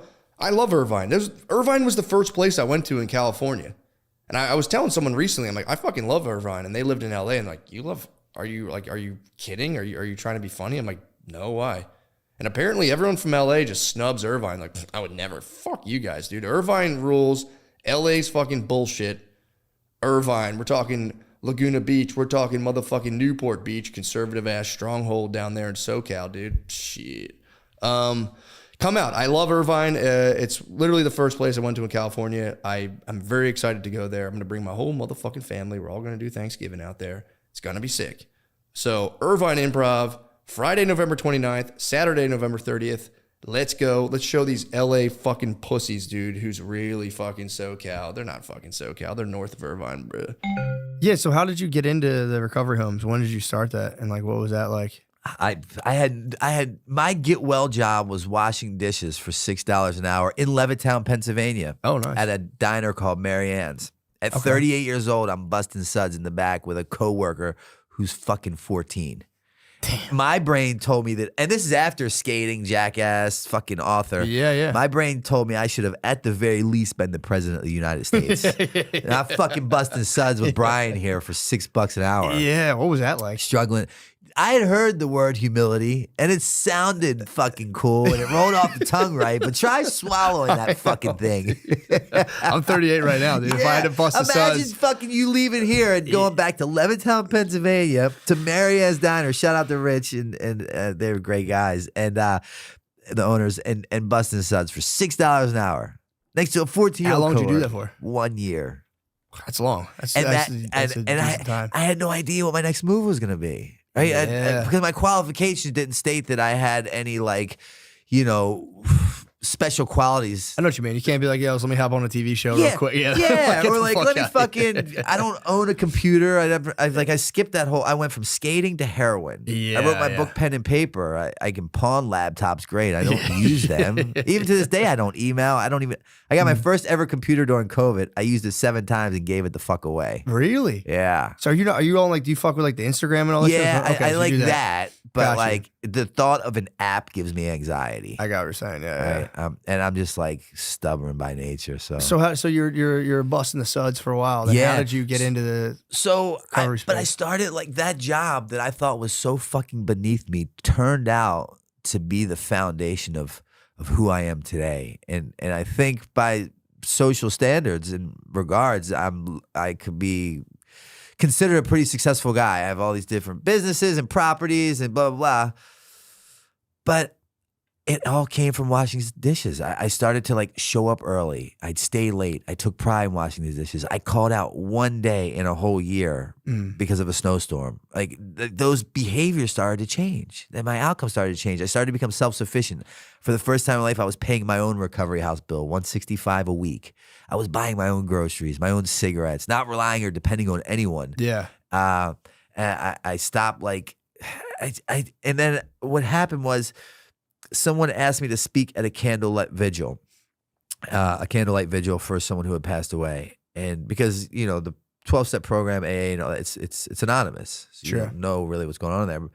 But when I spoke at that candlelit vigil for people who had lost their lives, someone had filmed it and it started making its rounds on social media. And then an organization reached out to me and they're like, would you like to come speak at our facility in Florida? And I'm like, sure. And they put me up at the W in Fort Lauderdale in the penthouse. And I'm like, what the fuck? Are they going to like ask me for a donation? I wash dishes. Yeah, and they had come up with this whole design, right? Again, the blessings taking place unbeknownst to me. If I knew any of this was going to happen, I'd fuck it up royally. Sure, yeah. And they had put together this whole plan and presented it to me. And I'm like, dude, I didn't even know this world existed that I live in today. Mm-hmm. And it just kind of gave way. And I bought into what they would say. And in those meetings, they'd say, like, in order to keep what you have, you have to give it away. And sure, yeah. This is cliche as shit. And I vowed to myself that when I was in a position financially, I was going to recreate that sober living house I lived in. That's cool. And do for others what it had done for me. So literally on my 5th year anniversary, I opened up in Wilmington, Delaware, my very first men's sober living house called Novak's house with 10 beds. And that has since turned into 7 houses for men and women in Wilmington, Delaware with 75 beds. And I fucking travel the world, and I have generous friends or just strangers that want to give back, and they occasionally stroke a check, and they provide money that I have in the scholarship fund. And my mission is to provide a bed for anyone in need of sober living after completing a treatment center. I refuse to let price be a deterrent as to why someone can't get help. And then, unfortunately, the demand was met. I kept fucking expanding, and I really wished that wasn't the case and these didn't even exist. Sure. And I'm like, dude, I can help more and I can be better. So then I created Redemption Addiction Treatment Center in Wilmington, Delaware. Well, in Newport. Okay, yeah, that's right next to right it. down there, yeah. And it's an outpatient facility where people come during the day, 5 days a week, or nighttime groups. Mm-hmm. And I always tell people I'm on par to create like a David Koresh Waco, Texas compound vibe, nice. minus the gun and the fucking religion. Yeah. But I want to create this place where people feel like they want to be a part. Right? It's all deliverance. Like I started this podcast. It's all with how you present something to me. Right. So what I try to do is to create this whole fucking environment that people want to be a part at, as opposed to feeling like they have to. Yeah. What was did you have any, like, when you went to any treatment centers, did you have ones that you felt like, 'cause you hear some people like, that place is a fucking scam. They're just fucking taking my money. Like, did you have any places you thought were just like churning people in and out? Or do you think that's just people's like perception of the place? I think and it's just opinion based. I think it's people's perception. Yeah. The treatment center that I ultimately got sober in, people would be like, you'll never get sober there. It cost me $2 to get into. It was a Catholic Charities program in Baltimore. And if you looked out, you weren't allowed to look out the blinds, because if you looked out, they were literally serving dope and coke and crack on the corner. Oh, Jesus. It was like a bottom of the barrel kind of joint. Yeah. But I believe it takes what it takes until it takes. And who are you or I to say what it will be for it to take? That makes sense. It's between you and the maker of whatever you choose to fucking call it. Because it's not like once you get to this appropriate program, they give you this secret pill for the cool kids. It's fucking recycled rhetoric that you hear in all the facilities. Yeah, it's that like, makes sense. fuck. Yeah, that does make sense. I believe the perfect treatment center is whichever one you get sober in. Yeah. And I didn't have a say. Like, I didn't get to pick my sober date. True. That was a blessing. Yeah, like they gave you the right massage. Yeah, and like the place finally was they chill. fucking gave me a happy ending with a massage, and they played my favorite song. That might turn me around. And I come God, and here we are. I'm the spiritual fucking guru. Fuck your way into recovery. That's You're right. not the deal. Yeah, true. I wish. There is a very unsexy element to it where you're saying, like, yeah, you can be in like a place that people think sucks really Straight badly. up. It really is a wholly internal process. I'm a firm believer you can get sober in a fucking pub sitting on a bar stool with a bottle of Jack in front of you if you're ready. Yeah, Straight up. What do you think about like the California sobriety people do, where it's like, I'm California sober, I'll like drink and smoke weed and shit, and like, Dude, I did this TMZ thing. They did a special recently of Matthew Perry. Oh yeah. Yeah, I read his book. Brilliant book, by the way. Whole newfound respect for that man. Rest in peace to him. But they were doing this hour-long documentary, Harvey and them, and they reached out and they wanted me to weigh in on it. And they asked me the same question.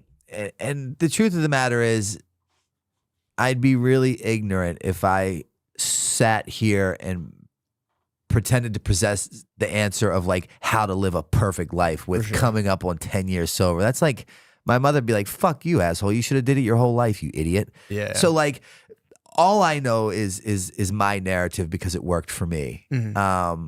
I'm never going to tell anybody what you should or should not do. I believe with California Sober, with MAT, Suboxone, Subutex, Vivitrol, Methadone, if it provides you a life that you believe is worth waking up and getting out of bed for every morning without the thought of wanting to kill yourself, I'll fucking drive you to the dispensary. You know what I mean? Like, Sure, fuck me for thinking that I have the answer. Yeah, I just have my narrative. So what I always say is that when I'm kind of giving a talk or working with clients, if you can find more similarities than differences, it might make sense to pay attention. Yeah. But if not, that's cool too. Yeah. Right? Because everyone at the end of the day, you're entitled to your own process. You were entitled to have that realization during COVID of like being a fucking asshole to strangers that did nothing to you. Sure. And if I would have robbed you of that process, you might not have come to the conclusion that you have today where just being kind is the right way. Yeah. So looking back, if anyone would have robbed me of one less fucking sleepless night I caused my mother or pain that made everyone endure, like I might not be here today. Yeah, that makes sense. So Yeah, it's kind of a personal Yeah. timeline for everybody. For sure. And it's like, and I'm not saying that my way is the right way. It's just my fucking way. Yeah. You know? Because I know that's a big battle. When I was in social work school, there's like people who are like, it's called like harm reduction Sure. versus people who are like, nothing, you better knock all that I'm shit a big the fuck harm off. reduction guy. Yeah, And at the end of the day, it's like, who the fuck, like, that's between them and their higher power. Yeah, yeah. Like, all of a sudden, I believe I'm God and I can predict what your fucking best outcome will be for your life and your situation. Fuck. Yeah, true. You It's, don't know. and I'm a spiritual guy, and if I'm a spiritual guy like I say I am, where's my spirituality if I judge your spirituality? Yeah. Right? So, like, I believe my higher power is everything. I think it's crack. I think it's heroin. I think it's life, death. It's like, what's love without sadness? What's joy without sorrow? Mhm. Right? You have to have all these, without those fucking overdoses, without life support, without fucking ruining my life, I would not be the child of, I hate to say God because people are like, oh, this religious fuck, but a child of God today who I really like do my best to help humanity. I wouldn't be here. I'd still be in that position of like, what the fuck's wrong with you? You think you haven't figured out, you fucking idiot? You deserve what you get. Yeah, yeah. And that's where I'd probably be. Yeah, well, it is funny. People, I've talked about this before, but it is funny how that is like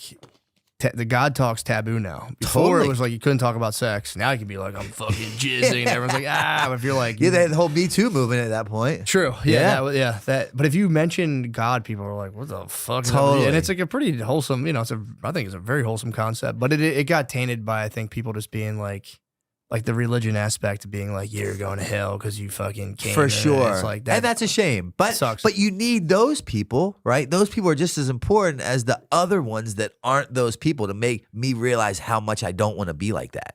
Because Yeah. without those people, I'll turn into that person. Yeah. Because I don't have like a warning sign or like who I don't. I need the bad to remind me what I don't want to become, so I practice good. Yeah, and I wonder if it's gonna like, because every even like religions, like concepts of God, like go through waves where it's like we used to think it was like fucking fire, and now we are like, there was like the mythological hero of like there's these entities in the sky that we can like, be like, hey, please help us. That'll like change everything, and then like that like around like an organized like testament of like, this is the guy who came down from heaven and Amnita. So now I wonder if it is going to regroup in like some different conception that people will universally buy into, or if it'll just be like a fractured thing forever. The older I get at 45, I see that things just evolve, but then just come back around. Yeah, I was looking on the plane the other day, and there's this chick who has, as you see, these new things are like the big headphones. Apple Pros. Where like your mom used to have it back in the 80s. yeah. And no one's doing the AirPods Yeah, anymore. It's yeah. just like Miami Vice, like fucking color schemes and chicks wearing baggy ass jeans have now come back. I know, So yeah, it's it's like, kinda weird. just live long enough and you'll realize that like shit's not that heavy. Yeah. and it's going to be okay. And the fact of the matter is you don't really have much say so in any of it anyways. Yeah. For me, that's what I do. And I just kind of remain like, I don't know what I remain. It just depends on when you ask me. No, that's true. So, and then, I'm curious too. So Yeah. you were doing the Viva La Bam stuff and all that stuff fell out. Like what happened with all of like all the people from Jackass? You guys all still talk, or like where did like, was there like a big falling out, or like what happened? Nah, I mean, everyone's good. I was just with Steve-O in LA a couple weeks ago. Yeah, he's kind of doing his thing. He's killing it.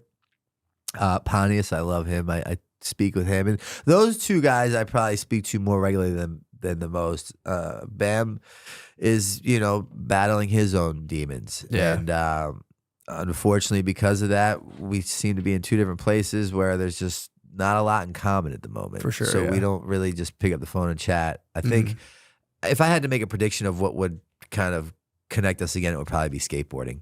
That's cool. That's always been the common bond and theme throughout our relationship. Do you still skateboard? Yeah, but Nice. for my mental health now, obviously Really? not like as like Yeah, you just do it for fun. Yeah, I try That's to cool. carve out time to like just get in a van and go with the homies and film and just like shut everything off. That's kind of tight. And other, like, you know, Brandon Turner, shout out to Brandon Turner. He's on the West Coast, fucking killing it. He's a sober guy. A lot of skaters have become sober and they're kind of doing their own thing with recovery. And I was talking to him yesterday and we're going to fly out. I'm going to fly out there. Kind of, we're working on a project together possibly. And, you know, so oddly enough, the ones that we used to party and run with and fucking go crazy with have now found like this new way of life. It's really attractive. And we join forces to just kind of hopefully promote a healthy way of living. Yeah, it is funny, especially if you think about the origins of like Jackass was like the possibly unhealthiest, most insane way of living possible. And it was so fucking fun to watch. It was awesome.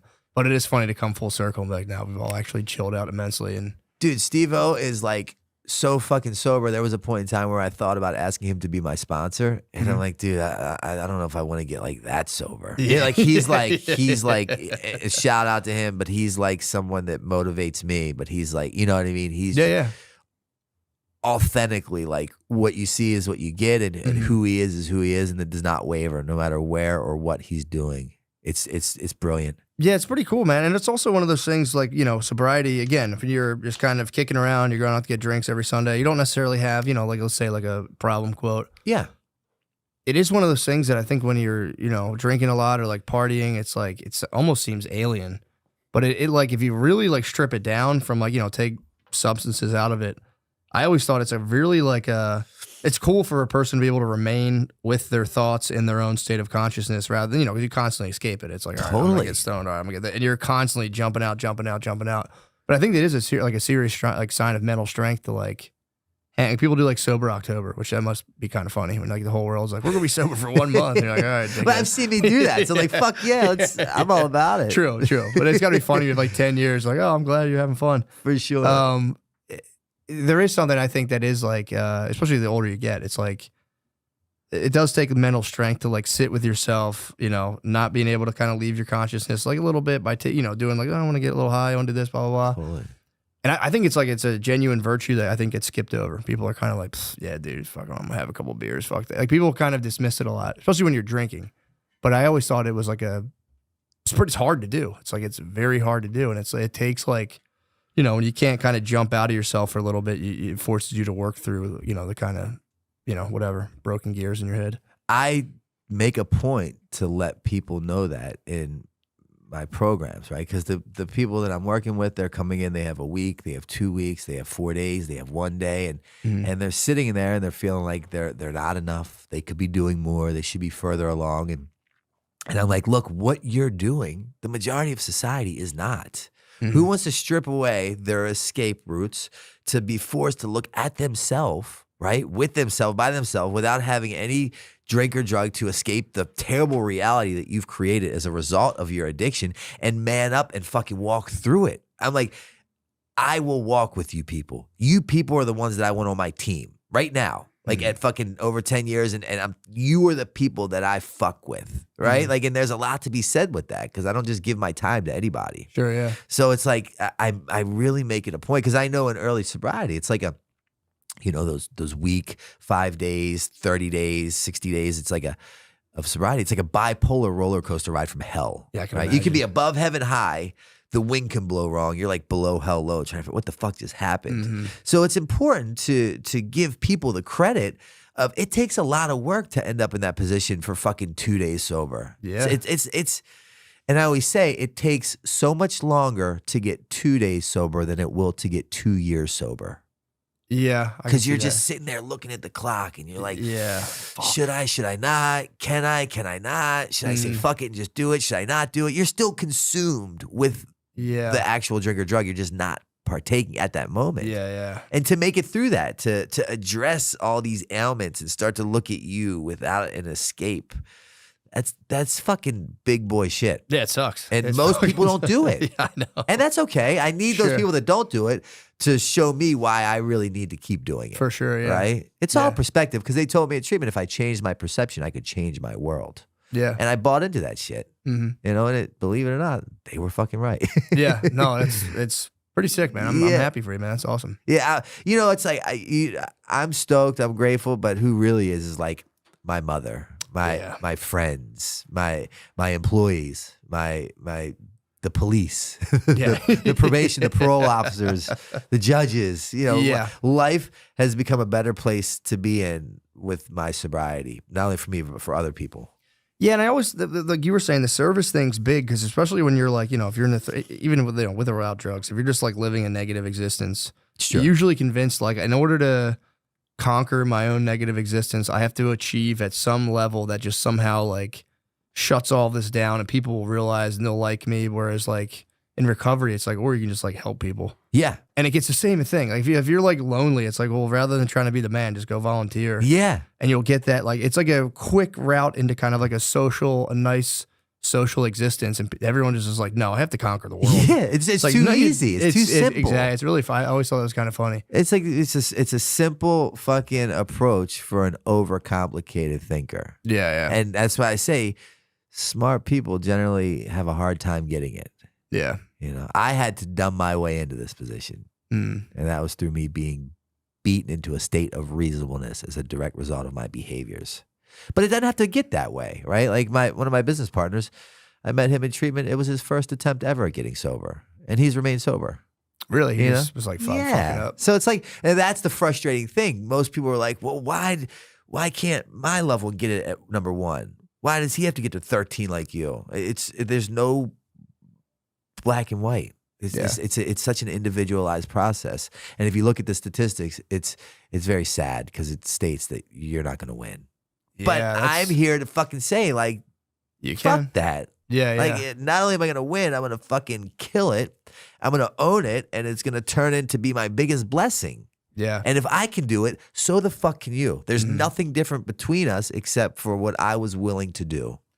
Yeah, I mean, yeah, and I'm sure that's got to be like, it's really rewarding too. Like you were saying, having the groups and like seeing like even a couple people kind of take off. Because I guess if you really look at the recovery homes as like, if this doesn't work for me, this whole place is bullshit. Or being like, dude, for sure, someone's got to do something. What is like the opiate with overdoses going down? Are they still going up? Or like, I'm not a big stats guy. I don't look at numbers. I just kind of fucking remain ignorant to it and live in my own world. Yeah. Well, you don't hear about it as much anymore. It like dominated everything for a while. After COVID, alcohol became a big thing. Oh yeah. Yeah. So I have a lot of alcoholics in my facility now. Gotcha. And then meth's making a pretty big meth made big push. Wow, comeback. A lot of people got off heroin or fentanyl with meth. Yeah. You know? I've known people who have like off the heroin, meth comes into the picture, and they're like, "Damn, I'm actually super productive." And then I work with the DEA. I'm like a keynote speaker for the DEA at these summits that they have all over the nation. And I was just doing an event with them in St. Louis, and they were like, "Yeah, cocaine's making a big comeback. We're fucking busting down big shipments of cocaine." So. Kind of like how I said Miami Vice was cool again. Like crack could be cool again soon with like the 80s. You know what I mean? Yeah. Like that's usually how the world works. Do you think they should legalize drugs? Do you think that'd be easier to help people, or do you think it would make things worse? I think so. You know, I don't know about legalizing it, but I do believe in like safe injection sites. And Philly was going to be the first place to do that. Yeah. And then they shut it down at the midnight hour. And their fear was that like it could trigger others in the community to want to get high. And maybe that's the case, but for me, I would never walk past a safe injection site and be like, I think I want to go in there and shoot up heroin. Yeah, I don't think it would. I think they did this in London or Britain, whatever, years ago. And I believe it works. In Sweden, I think maybe. Yeah. And what I think would be beautiful about it is you use it as a portal, right? It's a major harm reduction approach. They give you clean needles, clean water, clean cotton. And they test, obviously, the drugs. And then they test the drugs. And the majority of the people that are in there don't really want to be in there anymore. That's kind of it's lost its allure. Exactly. You're in like a doctor's bench. Yeah, you're being fucking monitored as you shoot up with some weird guy to make sure you don't die, to inject you with Narcan. So at the very least, when you do say you're ready, bam, we have avenues to get you. Yeah. But now check this out. Me being a major advocate for that, right? I own where I live in Old City, right, in Philly, and a really nice place. And someone said to me, they said, well, would you want it next to your house? And I'm like, no. Yeah, because it fucked my property value up, right? And I'm just being transparent and open. For sure, and like, for sure. So there's two sides to every fucking coin. Yeah. Yeah, that's true. Yeah, then, again, with that, you're going to have people like popping door handles and all this shit. And it's like, yeah, because you're like. Straight up. Not So here. you know, I really just try to remain like Switzerland in a lot of fucking plays. That makes just sense, neutral yeah. and adapt accordingly. At least you're honest, because I heard people be like, I wouldn't care, and it's like, yeah, you sure? Yeah. You know, that's just the truth of the matter. Now, not saying that like, you know, if the opportunity presented itself and they were going to do it, I would still back it. But in my mind, I'm like, but couldn't you just go a neighborhood over? You know what I mean? Like, I wouldn't vote no on it. Let's put it that way. I would not vote no on it, but I would definitely vote for it to be in the next neighborhood over. For sure. Yeah, that makes sense. Everybody would. Yeah. So it's just, you know, I don't know. It's such a individualized thing. I don't know what the approach is except for just taking the time to help one person. Yeah. That's it. One person. True. And that one person who helped me. Just think about all the heroin that I stopped injecting, all the people I stopped hurting, the one less needle that's being found on your kid's playground because I stopped shooting up. Yeah, man. Like, it goes that far. It's crazy. And again, like you were saying, like people, you get kind of mired in the cliche of it, but it is pretty nuts to think about that. Like if that guy that day had been like, fuck him, I don't feel like doing Straight this. up. Like you were saying, your mom's upset, but you're burning bridges, you're ripping shit off, you're going to jail, all the shit. And it's like, pretty crazy when you think about the ripple effect. And I believe that that's the approach that will change the outcome. I mean, it's put it this way. So in Delaware, where all my sober living houses are, my treatment center as well, we really wanted the community to see, because in there they said, well, we don't really want them in our neighborhood, right? I get it. So one of the stipulations with Novak's house is when it snows, you have to go out and you shovel your neighbor's porch and their driveway, and like you be kind to humanity and society. And then that was working, and it snowball affected into the guys and women living in Novak's house. They started getting jobs within the community. That's cool. And then the people who owned the businesses that started hiring the Novak's house clients, they saw something different in them. Same thing that happened to me. I'd show up to work early. I'd stay late. I took pride in washing dishes. They're like, where are you? What's, because they aren't, it's just different. And they're like, where are you from? What's the backstory? Like, oh, we live in this place called Novak's house. It's a sober house. And what the business owners within the community did on their own, I wish I could take credit for this, is they created a private Facebook page called Novak's House Hires. And if any of these businesses need employees, they put a post up that goes to the Novak's house only. And then if any of the Novak's house people need a job, they put their resume or what their qualifications are. Oh, that's cool. Because like they're seeing the good that they're creating through the ethics and behaviors. And like it's taking on a whole life of its own, right? So like it snowball effects, you know, then it opens the window for people wanting to hire people in recovery, where before it was taboo, it was shied away from. You don't do that. They'll rob you. They'll lie to you. They'll steal from you. I'm here to prove that that's not the fucking reality. Nice, of man. all of, but like for sure, I know what you're saying. Yeah, it can be done.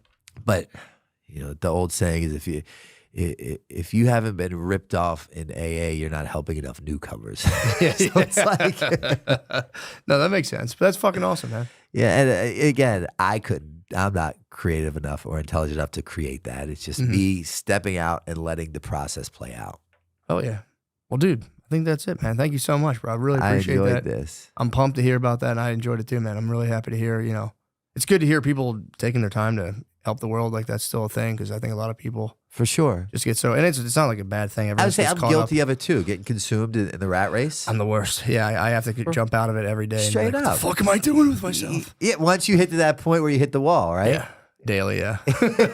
Same. I wake up every morning with a brain that wants to fucking kill me on a layaway plan. Yeah. Right? Install a plan of just like one fucking defect at a time. Yeah. So anyone out there that might need help, you can reach me directly at 610-314-6747. Call me, and if you need help with getting treatment. Nice. Well, thank you so much. Love you, brother. See you.